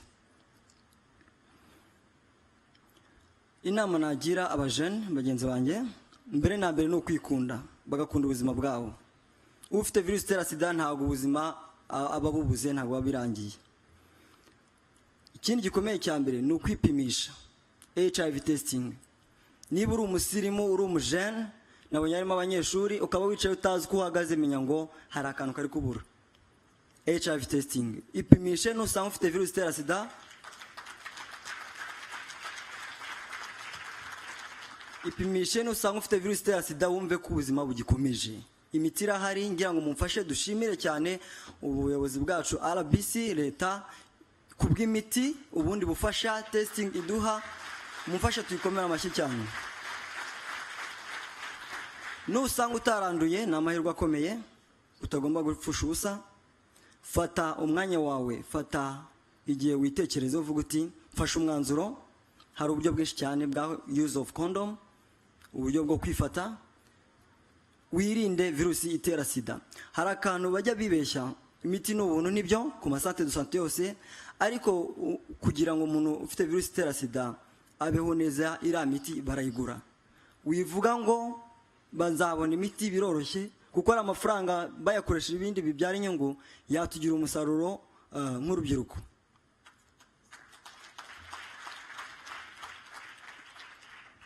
Ikindi gikomeye cyane, serivisi nyinshi zifasha abantu bashaka kwirinda virusi itera sida n'abayifite kugira ngo babone imiti zirari ku masante de santé yose.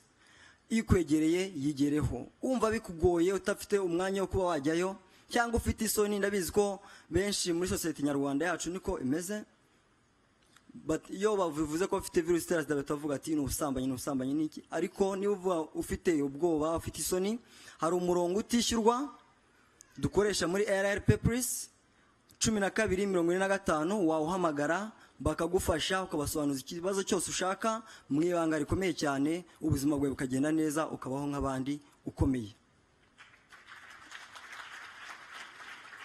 Ndashimira byimazeyo leta yacu y'u Rwanda idutekerezaho nk'abafite virusi itera sida. Nkashimira RBC ihora ituba hafi uko bwije nuko bukeye.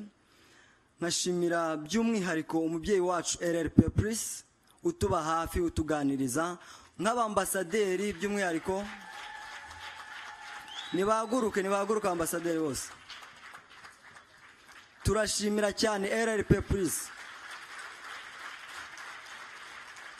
yaraduhuguye, iduha ubumenyi, iratwigisha, natwe tugira umutima wo gufasha abandi kugira ngo bakomere biyakire mu rwego rwo kugira ngo bubake igihugu cyabo nabo ubwabo biyubaka.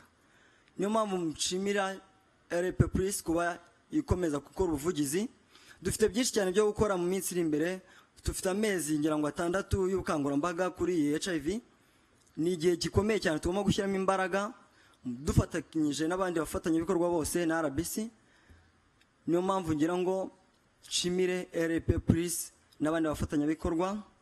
Soza nagira ngo dufatanye iki kintu kibe icyacu, ntibirangire hano nk'inama, ahubwo tubyendane mu mutwe wacu, tugende tubikore. Ntibirangire mu magambo, ahubwo bigere no mu ngiro, byaba byiza kurushaho. Kurandura virusi itera sida ni inshingano ya buri wese. Murakoze.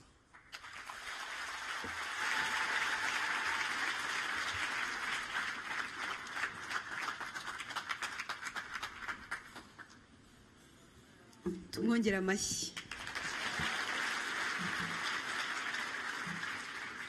Uko nari nabivuze, urugendo rwe n'abahari n'abandi benshi baruciyemo, ariko turashimira imbaraga n'ubutwari yagize bwo kudusangiza urugendo rwe. Fazari, urakoze cyane. So we thank him for being brave to share his story, and I'm sure that this will build the hope into the lives of many. And I would like all of us to thank him again with a round of applause. Next, we are going to receive the UN Resident Coordinator as he delivers his remarks for today. Sir, you're welcome.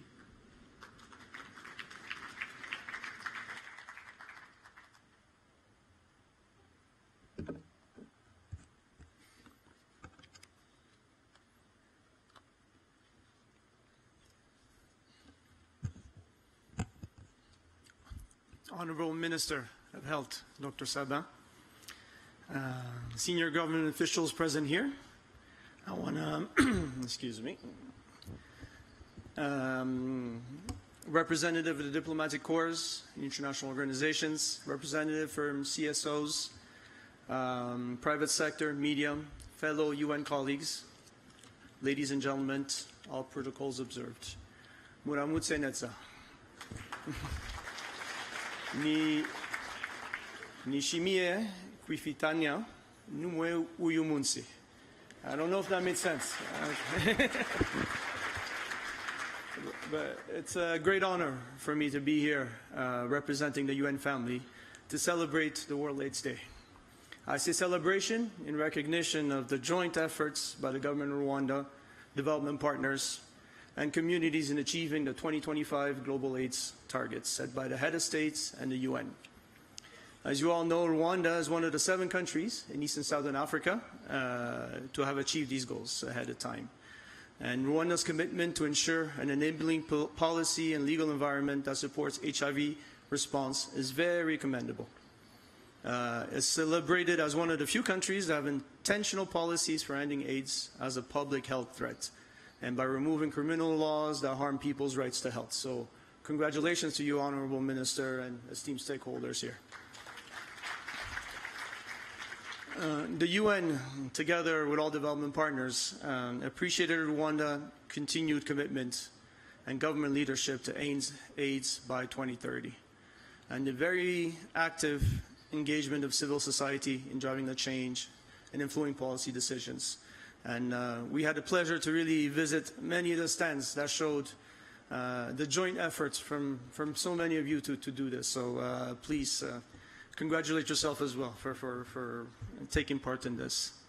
And this year's national theme, "And AIDS, My Responsibility," calls upon the people of Rwanda to personally engage in the HIV response by taking individual and collective action, from regular HIV testing to adhering to treatment, supporting people living with HIV and vulnerable communities, hence addressing the stigma and fostering an inclusive community.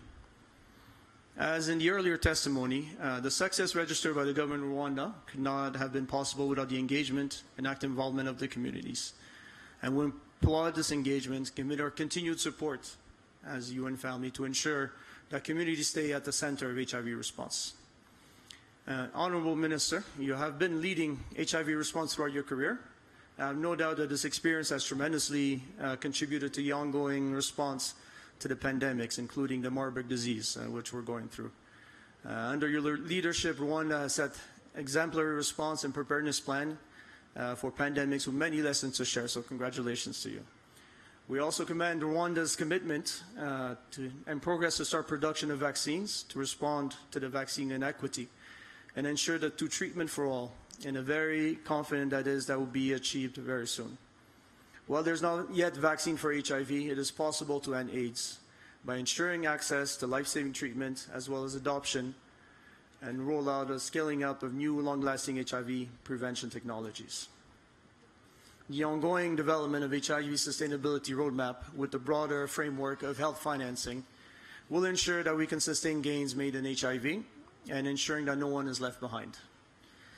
And Honorable Minister, ladies and gentlemen, AIDS is certainly not over, and HIV remains a threat. Please allow me to make a call for action, following my colleague DDG, in Rwanda to end AIDS as a public health threat by 2030. First, I think AIDS is not just a health issue. It requires a multi-stakeholder approach that engages all non-health actors. A whole government approach is critical to end it. And I'm happy that HIV is a cross-cutting issue under NST2, and I'm impressed in how stakeholders align to that. And we stand ready to support bringing all these efforts together for greater impact. Rwanda is an example to emulate in the region when it comes to decriminalization and inclusion of key population. However, HIV-related stigma and discrimination remains a challenge, and that needs to be addressed to reach the last mile. Thirdly, I think we need to enhance the engagement of young people, especially girls, to inform HIV program and ensure their needs and priorities are addressed. Girls are 2 times more affected by HIV than boys in Rwanda. However, we also push for more engagement of boys and men in health services. And collectively, we must address the triple threat of HIV, GBV, and teenage pregnancy. Lastly, financial sustainability is important to sustain the gains made so far and to scale up the program, allocation of domestic resources for HIV, and the application of innovative financing strategies, including engaging key partners such as private sectors important. So, Honorable Minister, distinguished partners, ladies and gentlemen, please allow me to end my remarks by thanking all of you and your individual and collective commitment to the gains made, and take this opportunity to tighten the tide. The UN Rwanda team, together with development partners, is fully committed to remaining a reliable, trusted, and strategic partner for the government and communities in Rwanda to reach the last mile and end AIDS as a public health by 2030. Our second-generation country framework is fully aligned to NSC2 and outlines our consolidated plan to support the government. I thank you for your kind attention. Murakoze Chane.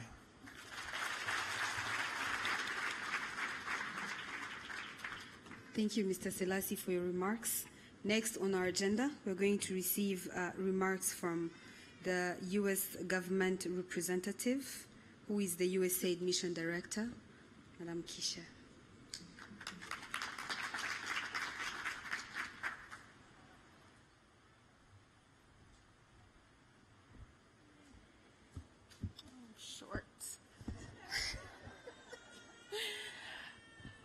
Honorable Minister Saban, Director General of the Rwanda Biomedical Center, Professor Claude Mambo Muvunye, Acting UN Resident Coordinator, Dagmawi Habati Selassie, partners and guests, members of the media, all protocols observed. Mwaramutse. So today I am extremely...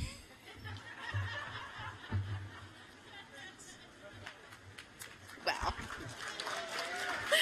thank you. Murakoze Chane. Today I am so honored to join you on behalf of the United States to celebrate the 36th World AIDS Day. And we certainly have a lot to celebrate. Estimates tell me, and what I know is that Rwanda has already surpassed the UNAIDS 95, 95, 95 by already reaching 96, 98, 98, ahead of the 2025 deadline. So this is a success. It's your success, it's our success, a product of partnerships, targeted interventions, and hard work. So please give yourselves a round of applause. Through PEPFAR, the United States government has saved more than 21 million lives worldwide, prevented millions of HIV infections, and helped 20 countries with HIV burden to achieve epidemic control of HIV. Country leadership on sustaining the HIV response will require bold political, programmatic, and financial leadership. Under the phenomenal leadership of the Ministry of Health, combined with steady engagement from civil society, support from the United States, and development partners, we have made excellent progress in the fight against HIV/AIDS. So this year alone, in Rwanda, the U.S. government, through PEPFAR, has supported antiretroviral treatment for more than 133,000 HIV-positive persons, voluntary medical male circumcision for nearly 200,000 men, and care for over 175,000 vulnerable children and their caregivers. One of our flagship programs is celebrating another milestone today, a major one. 10 years ago, PEPFAR committed to supporting a new generation of determined, resilient, empowered, AIDS-free, mentored, and safe adolescent girls and young women, a program commonly known as DREAMS. Globally, DREAMS has reached millions of adolescent girls and women in 15 countries, reducing new HIV infections through a package of interventions that include access to PrEP, support for secondary school attendance, and violence prevention. Over the last 5 years, in Rwanda, DREAMS has provided over 164,000 adolescent girls and young women education on HIV, violence, sexual prevention, reproductive health, and linked them to HIV and PrEP services.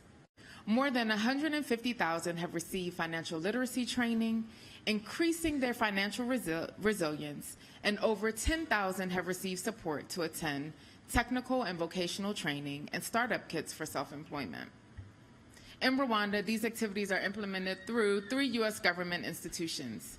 The U.S. Centers for Disease Control, CDC, the United States Agency for the United States Agency for International Development, USAID, and the Department of Defense. So as we proudly look at these great achievements, we also know so much work is still to be done. I believe we all want to come together again in a few years and say together, we have eliminated AIDS as a public threat by 2030. So the next 5 years are critical. It's critical in achieving that goal, but I'm positive that we can do it. Partnerships are key. It's going to require continued excellent leadership, partnership, and a collective focus to ensure every dollar invested in the fight against HIV and AIDS has the greatest impact possible, requiring our unwavering commitment. So let's continue to commit to end discrimination against people living with HIV/AIDS or those who are most vulnerable to acquiring HIV. Let's commit to collectively ensure access to stigma-free HIV services and all the people who need them. Let's commit to see this through, and I assure you we will win. This year we have 3 themes to keep us motivated. First, the global theme, take the rights path. So this highlights the importance of human rights in the HIV/AIDS response, focusing on eliminating stigma, improving healthcare access, and ensuring equal opportunities for all. Second, the United States government World AIDS Day theme, collective action, sustained and accelerated HIV progress, emphasizing ongoing commitment to HIV progress.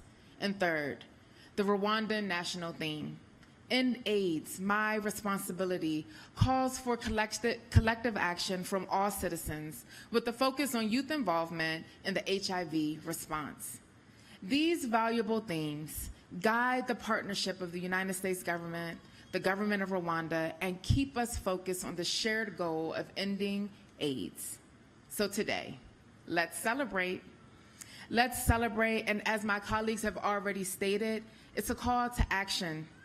The local and global achievements over the past 21 years are tremendous. However, we have work to do. We must prevail, and we will prevail together. Turi kumwe.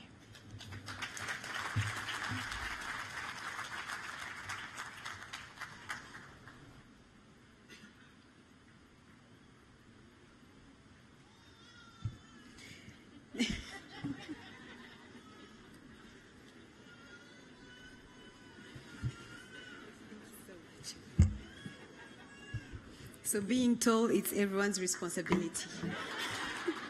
Thank you so much. Thank you so much, the USAID Mission Director.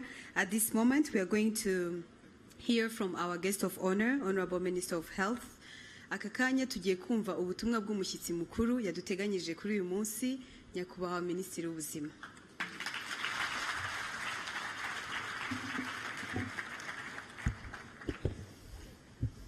Mwaramutse, muraho neza.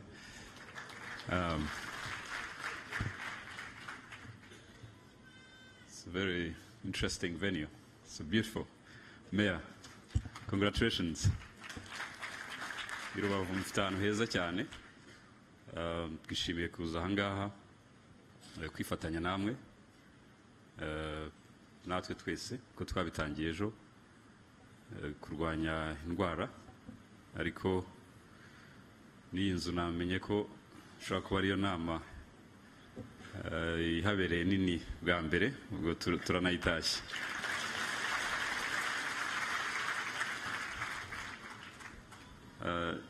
Ibyo abambanjije bavuze byose ndabyemera 100% na kimwe gisigaye, ku buryo ushatse nasubikira aho ngaho tugataha cyangwa se tukajya gusura umujyi mwiza wa Rubavu.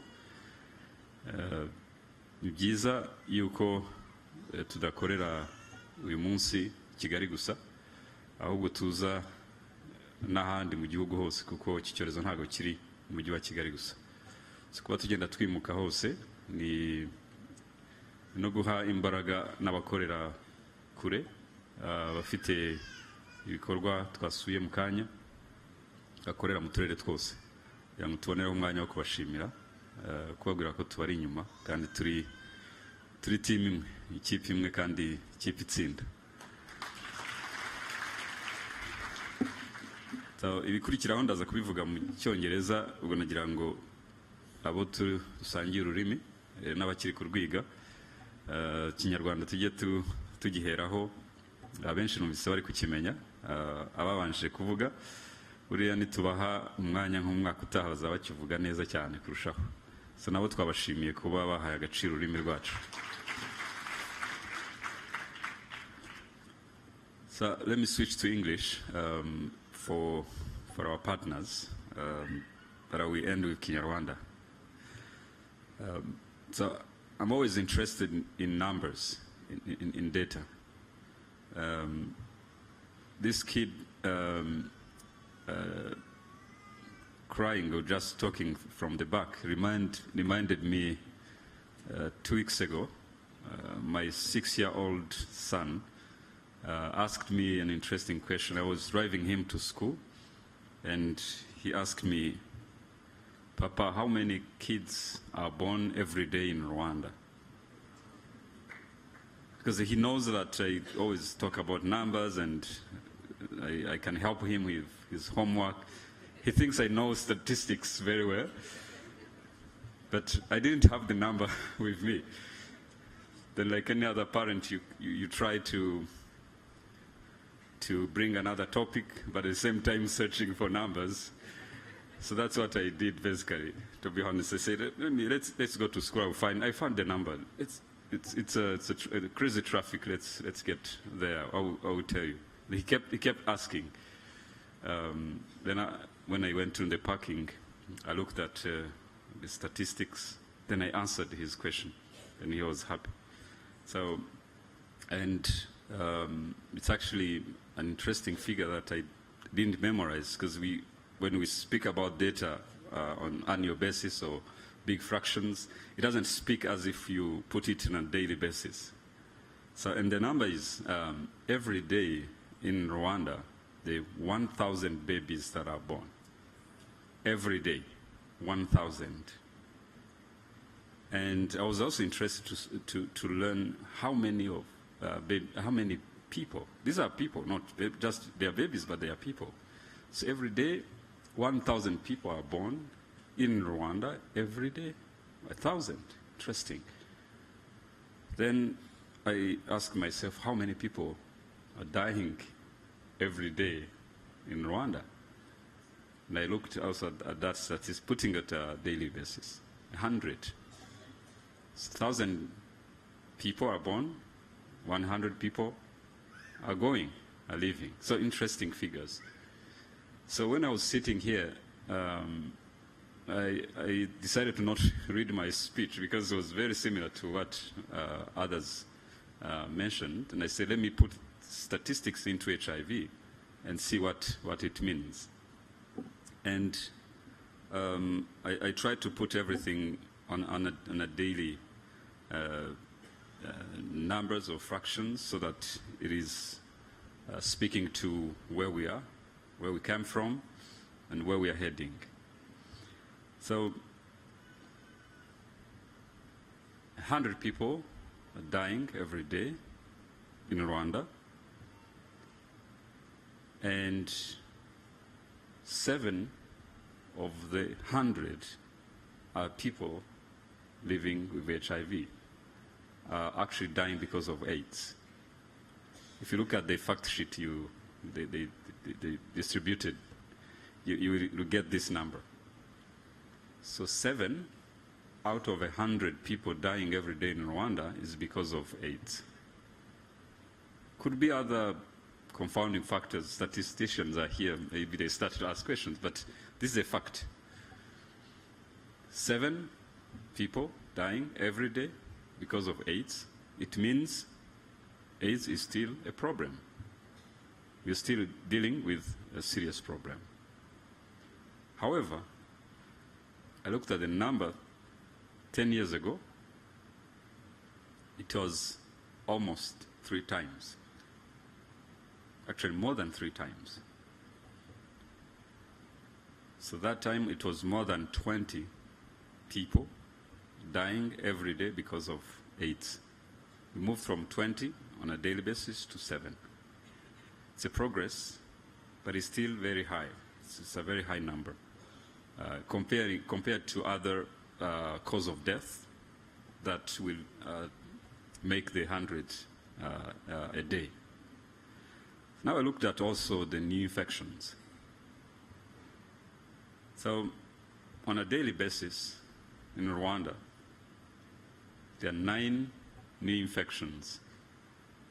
9 new infections, almost 10 every day. It's not small. At the time we spend this event here, by the end of the day, there will be already almost 10 new infections. Tomorrow, another 10. On Tuesday, another 10. And mostly they are young people, around 20 years, 19, 18, 20. So this means we have a lot to do towards the new year to come. But also it means then comparing to the past, where we had almost 25 new infections a day, now we are now at 9, almost 10. Can we aim for something for next year so that we walk the talk? And the ending AIDS, it's a big goal, it's a big impact, but let's bite small steps forward. Next year, are we going to be estimating, let's say, from 9 to 7 or 6? That will help us to put it into our daily lives, to be much easier. Something interesting in these numbers is actually maternal-child transmission rates. When I left HIV program to other responsibilities, I was assigned to, the maternal-child transmission has been stagnating to 2%. I remember that figure very well. It was 2, 1.9, 2. I checked the data this morning with the HIV RBC team, and this is probably my highlights of today. Very good. It dropped from 2, where it stayed, Dr. Mundu and Plasti were together into this number, you remember. And I was happy to learn that now it's at 0.9%. Finally, it went below 1%. To me, it's the best number I've actually got to pick today. We are below 1% transmission, mother to child. And again, I put it on a day basis, 0.2, still too small. On a week, actually per week, it's a case of transmission from mother to child per week. It's almost a case, one transmission per week. I think this is an area where we made the biggest progress fighting HIV and AIDS. So mothers are protected with antiretrovirals, they are followed, and very few babies are catching this infection. This is the best legacy, the best gift you can give to your children. We wish it can be the same for other pillars. However, we have an area where a lot of work needs to be done. The number we saw this morning that female sex workers are the most, they have the highest prevalence, 35%, 35%, 37%. It's high. Again, I compared to the time I was in charge of the program, it was 50%. At that time, I remember the study we did was 50%. But 10 years after, it's still 35%, still high. It didn't drop as it should have happened. Now we have to ask our questions. That's the group with the highest infections. And it's linked to the exposure and protections, the condoms, the other risks, like sexual transmitted infections. It's all linked to outbreaks and pandemics we're dealing with, like Mpox. If you look at the numbers of Mpox we have, this district is the most affected by Mpox. And we have evidence that it was a cross-border factor that exposed, most of these outbreaks, they cross with people. But it came through Rubavu first because of the cross-border movements. Now we are detecting cases beyond. But if you look at the numbers, most cases that we detected outside Rubavu were coming from here. They are coming from networks of sex workers, networks of sex activity and exposure through unprotected sex. Unfortunately, Mpox can easily break some of these barriers. These are other details, but it means that it's not just HIV. We are not fighting just one virus. It should be the whole preventative aspect we are putting in place. And sex workers most of the time are the most exposed. They can be marginalized, they can be facing challenges to integrate in the society. But at the end of the day, the more they're isolated and marginalized, the more we expose also other communities because they are part of the communities. So the best way to solve this problem is not to isolate them, it's actually to work with them and help them, because you can't dissociate a community. It's a family, they have children, they have families, and they have very active, silent, hidden clients who are men most of the time. But we always point fingers at sex workers, female sex workers. If they are men who during the night, they are good clients. During the day, they're actually there to criminalize them in a way. So I think for those working in this field, they know what I'm talking about. But looking at it in a health context, you say, what can I do to make sure everyone gets the services, whichever practice or activity he or she is doing, but we protect everyone from these diseases and viruses to cross. So I think focusing on these groups where infections are still high, it's very important as we embark into this new six months campaign that we are launching today. And we need also to do more understanding on the data where more infections are happening. I think the Eastern Province has been mentioned last year. We talked about Eastern Province.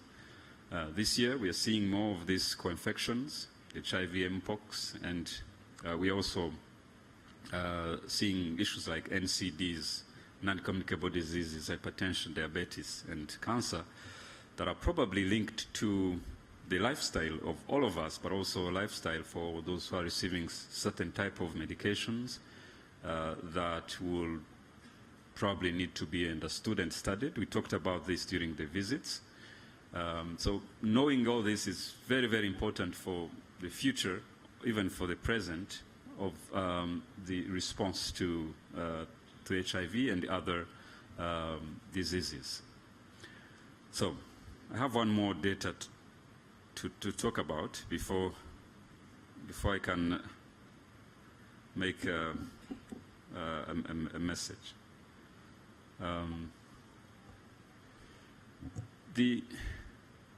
In statistics, what they call epidemiological shift or a change. Sometimes we talk about sustainability, what does it mean? But the people who were infected 20 years ago, who started treatment, they were, let's say, aged 30. Now they are 50 or plus, aging with infection. So the shift that is happening is, to me, the best sustainability we should look at. If someone has been helped to live and to work and to contribute to the economy for a period and is still there with family, with friends, how much is that, and how can we value that investment made, rather than counting just a dollar spent as if it was lost. We didn't lose, we actually gained a lot by having mortality rate controlled at the lowest levels, because the value of this human being is beyond money, is beyond what we can put on this sustainability financing or projections. And this really need to be well packaged, because the support or the gains we've made should not be lost because of anyone on any decision say, okay, we've spent a lot of money, it's time to stop. Because stopping is going to take us back, and it should be understood that it wasn't a loss, it was the best investment you can do in human beings. And we should really explain and package this clearly into the next conversation that we will be having. So on this, I want to tell the people living with HIV who are here that we thank you a lot, and we value your commitment to keep living, even if it wasn't easy. Like the testimony we received, it was difficult for him to accept to live, even if he thinks he's going to die from AIDS. And here he is, he's an ambassador, he's encouraging other young people, he's helping, saving other lives, directly and indirectly. So I want to thank him, to thank also the president of RRP Plus, who is here today. So we're together yesterday for giving back to the community, planting trees, and the government will continue to support you, RRP Plus and the network, people living HIV in general, that having or being positive or having an HIV infection, it doesn't mean that your life is ending. It means you have a disease, like anyone can have a disease.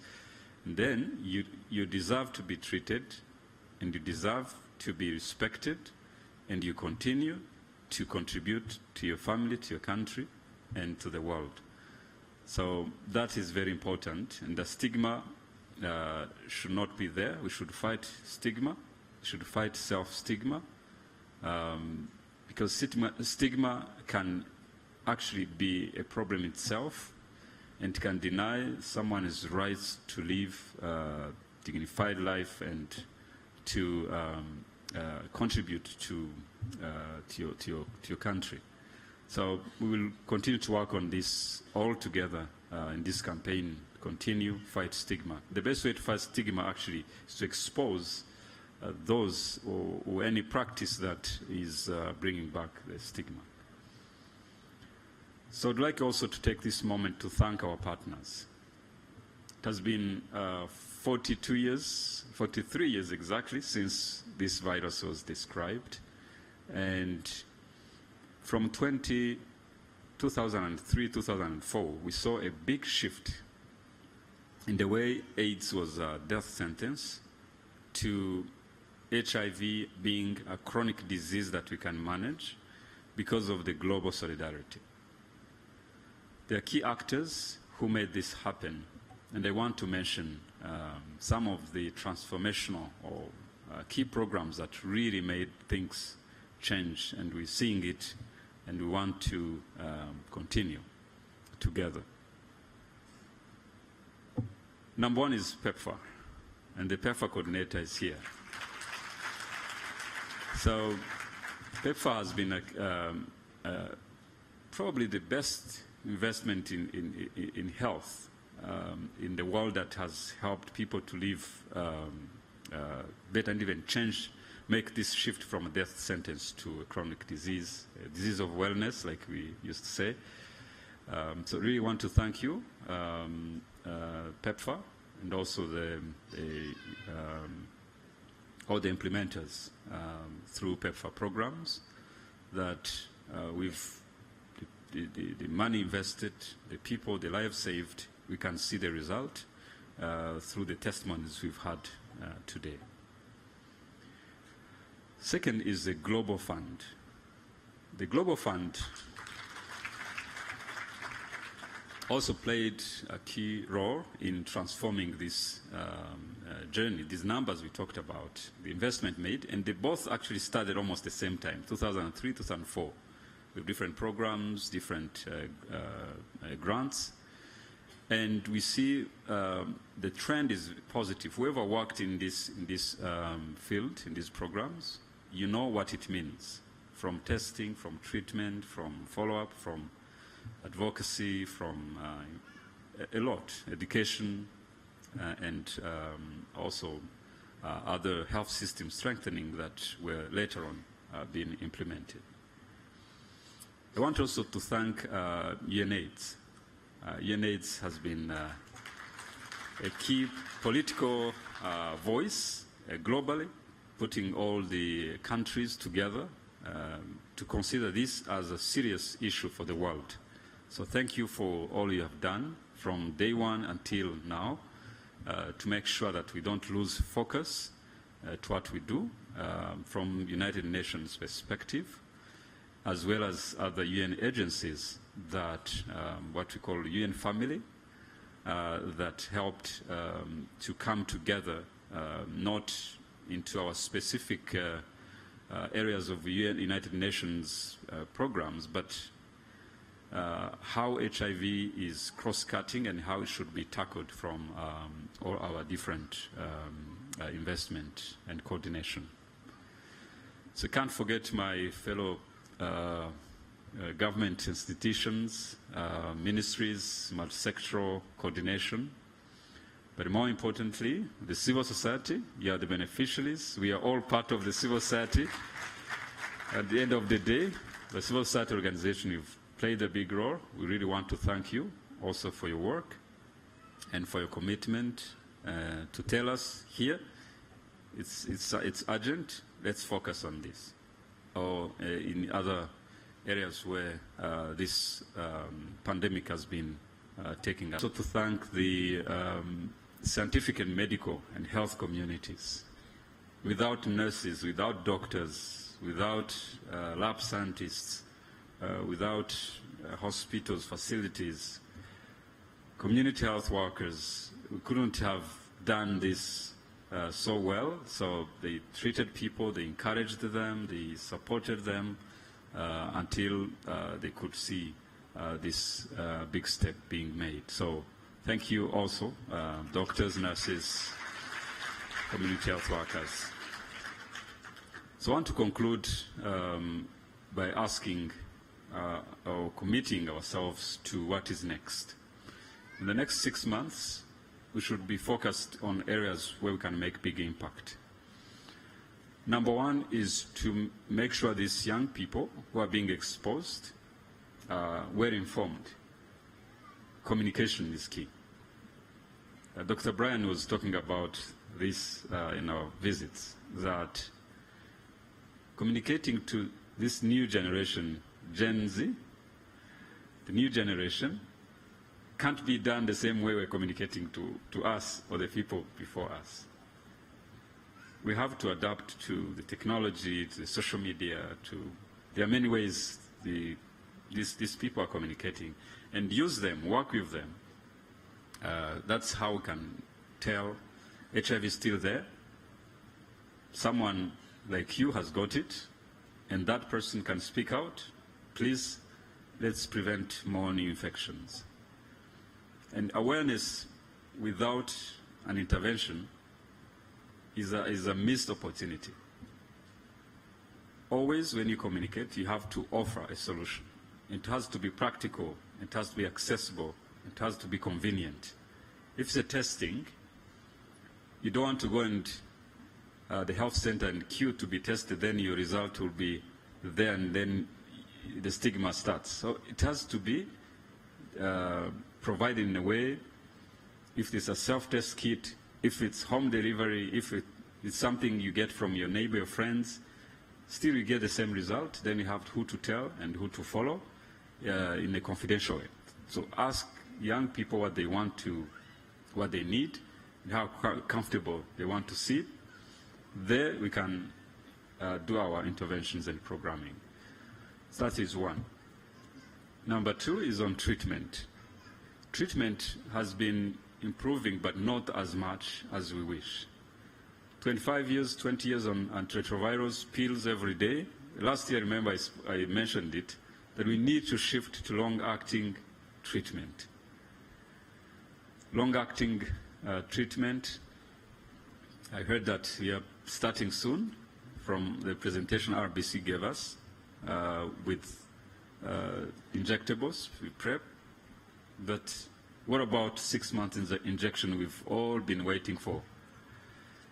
So we need this as of yesterday. It's urgent that instead of take pills every day, I receive my injection on January 1st. Then on July 1st, I get my second injection. That's all. That's what we need. And probably that also will save a lot of money. I believe a pill every day is more costly than an injection that you receive twice. Then that's also another way to save money. So let's see how we bring these new ways of treatment as quick as possible, because they're available. The science is promising, but delaying science that would be helpful is denying the rights for people to get the best treatment they need. That is another call for action I'm also putting on the table. And number three is how we integrate these other diseases in our management. We've done well with TB, with TB, HIV, integrations, mental health and others. But these new pandemics and outbreaks like Mpox, how fast do we integrate Mpox prevention and detection and management into our existing HIV, STI programs? I understand it happened, but we can do more and even faster without struggling to put into our existing plans. So that is also important, because we have a lot of outbreaks happening, and most of the time transmission is very similar, very close, including Marburg virus disease. By the way, one of the cases we had, 2 cases of the Marburg virus were also a result of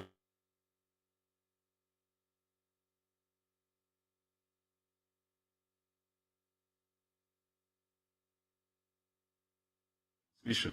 So it's so interesting how viruses really can transmission and quickly to address these routes of transmission as the virus do. So let me conclude with a bit of Kinyarwanda. Mwakoze cyane ubwo ndabwira abanyarubavu turi kumwe hano yuko kutwakira hano Rubavu birashimishije, mu cyumba cyiza nk'iki ngiki cyuzuye mu minsi ishize, yari nayo mu nama nini zihabereye bwa mbere. Hari izindi zahameye yambwiraga ko iyi ngiyi ariyo nini cyane muzabereye aha ngaha. Ni byiza yuko natwe twaje gutaha iki cyumba. Mwakoze cyane kutwakira, kandi tuzajya tuza kenshi mu zindi gahunda. Ikindi ni uko kurwanya icyorezo cya Sida ni uruhare rwa buri wese. Buri wese uri aha ngaha agenda afite icyo yakora kugira ngo Sida aho atuye cyangwa nawe ubwe itazamuturuka ijya ku bandi, kuko iyo yamaze kuyandura ntabwo yikiza burundu, ubwo ni ukubana nayo tukahangana nayo n'ibindi bibazo bijyana nayo. So rero twabifuriza umunsi mwiza wo kurwanya Sida, tuzirikana abo yahitanye nabo tukabibuka. Hari abapfuye imiti itaraboneka, hari abo yahitanye kubera kutabimenya, n'abandi baba baribasiwe n'iki cyorezo mu myaka 43 ishize kigaragaye ku isi, virusi ya Sida igaragaye ku isi. Hasigaye dukoreshe imbaraga zose zishoboka ku buryo hatazagira undi ucyandura, cyangwa se taba ari wowe biturukaho bijya ku wundi. Ni uruhare rwa buri wese guhangana n'iki kibazo. hari imibare navuze banza nayivuze mu cyongereza nagira ngo ngisorezeho mu kinyarwanda. Navuze ko hari abantu bacyandura virusi itera sida ku munsi, aho tubarura abantu hafi bagera ku 9 buri munsi bandura virusi itera sida bushya. Ku munsi umwe batari bayifite bukagera nimugoroba abantu 9 bayanduye bashya. Ni ikintu kigihangayikishije. Nekereza ko umubare uri buze kudufasha twese gusubira inyuma abo ngabo kubera iki bacyandura buri munsi, cyangwa abahitanwa nayo buri munsi nabo twavuze bagera kuri 7 bahitanwa nayo buri munsi. Ariko ubwo byagabanutseho 3. Ni intambwe nziza, ariko noneho umwaka utaha muri iyi campaign tuzabigabanye kurushaho. Abagipfa abenshi nuko baba baratinze kubimenya, ibyuririzi bikaza, noneho akaba ari ajya gufata imiti kubera akato cyangwa se no kugira ubwoba bya bindi waduhaye ubuhamya tubwiye. Rero waba akeka ko ayifite cyangwa se utaripimishije, ni byiza ko abimenya kare kugira ngo atajya muri abo ngabo bazahitanwa nayo, cyangwa se ataba ahubwo no mu bayikwirakwiza n'abo ngabo bashya. Ubwo ni ukuza gufatanya twese abari mu kurwanya iki cyorezo, kugira ngo nitwongera guhura umwaka utaha ku itariki ya 12 turebe aho tuzaba twabigejeje. Ndabashimiye rero, mwakoze cyane kwitabira. Ibiganiro byari byiza, ndetse tuva hatari inama gusa cyangwa umunsi wo kwishima gusa, ahubwo tujye mu bikorwa byo kurushaho kubona n'umusaruro mwiza kurusha. Murakoze. Thank you very much. Have a good day.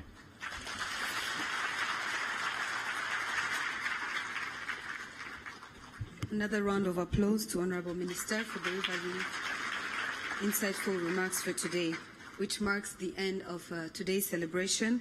But before we leave this room, we would like to have a group photo. In Kinyarwanda, they say, "Na photo na chabai."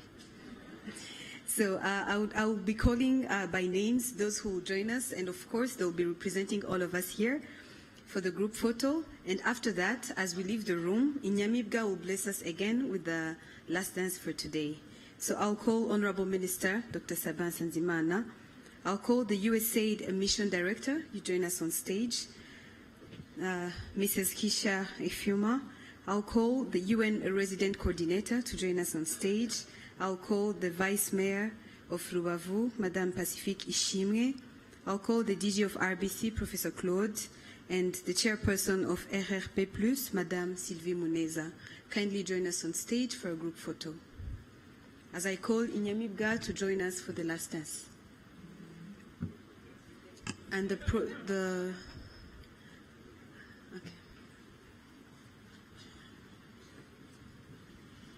Uraho Rwanda rwacu, uraho Rwanda nziza, uraho urwatubyaye, uraho urwagasabo,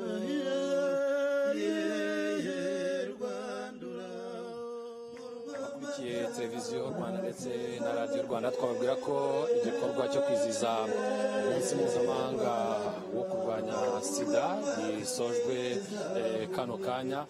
Bimwe mu rero mu byagiye biranga iki gikorwa, hari abari mu rugaga rw'abafite virusi itera sida bagiye bagaragaza ko bashima uburyo igihugu cyagiye kibitaho kikabaha imiti igabanya ubukana bw'iyi virusi no kubegereza izo serivisi ku buntu. Ibyo nibyo bagiye bagaragaza, nubwo bitari byoroshye. Nanone cyane cyane nk'uwatanze ubuhamya, urubyiruko rwagize ibyago rukandura iyi virusi, rwagaragaje ko rimwe na rimwe bagendaga bahura n'akato ku kigo cy'amashuri yigagaho, ariko ibyo byose kubera igihugu cyagiye kibegera cyigisha abantu ko wanduye virusi ari umuntu nk'abandi, nabo kikabahumuriza. Ibi byatumye biyumva ko ari nk'abantu nk'abandi kandi bakomeza kubaka igihugu. Ni nabyo byagiye binagarukaho nanone n'abayobora imiryango mpuzamahanga, uyobora umuyobozi w'ishami ry'umuryango w'abibumbye ku isi rishinzwe kurwanya sida wihagarariye nawe yashimye uruhare u Rwanda rwagize mu kugabanya umubare w'ubwandu bw'agakoko gatera sida. Minisita rero nawe w'ubuzima Sanzimana Sabe usoje iki gikorwa nawe yagaragaje ko umubare w'abandura wagabanyutse, ariko agaragaza ko nubwo wagabanyutse tutakirengagiza ko abandura virusi itera sida ubu ngubu ari 9 ku munsi, mu gihe abicwa nayo cyangwa se mu bantu 100 bapfa ku munsi harimo 7 babanduye virusi itera sida. Ariko rero ni naho rero yasabye abantu bose kurandura iyi virusi binajyanye n'insanganyamatsiko y'uyu munsi cyangwa se y'umwaka, aho kurandura sida bigomba kuba inshingano ya buri wese, ariko by'umwihariko mu rubyiruko, kuko imibare nanone igaragaza ko urubyiruko ari rwo ruri kugenda rugaragwaho n'ubwandu bushya bw'iyi virusi, aho mu mezi 6 y'ubukangurambaga bugiye gukorwa buhera uyu munsi wa none urubyiruko ari rwo bari rwibandeho banyuze ku mbuga nkoranyambaga kugira ngo rukomeze narwo rusobanukirwe ububi bw'iyi ndwara rubone n'uburyo buyirinda. Twasoreza ahangaha mugakomeza gahunda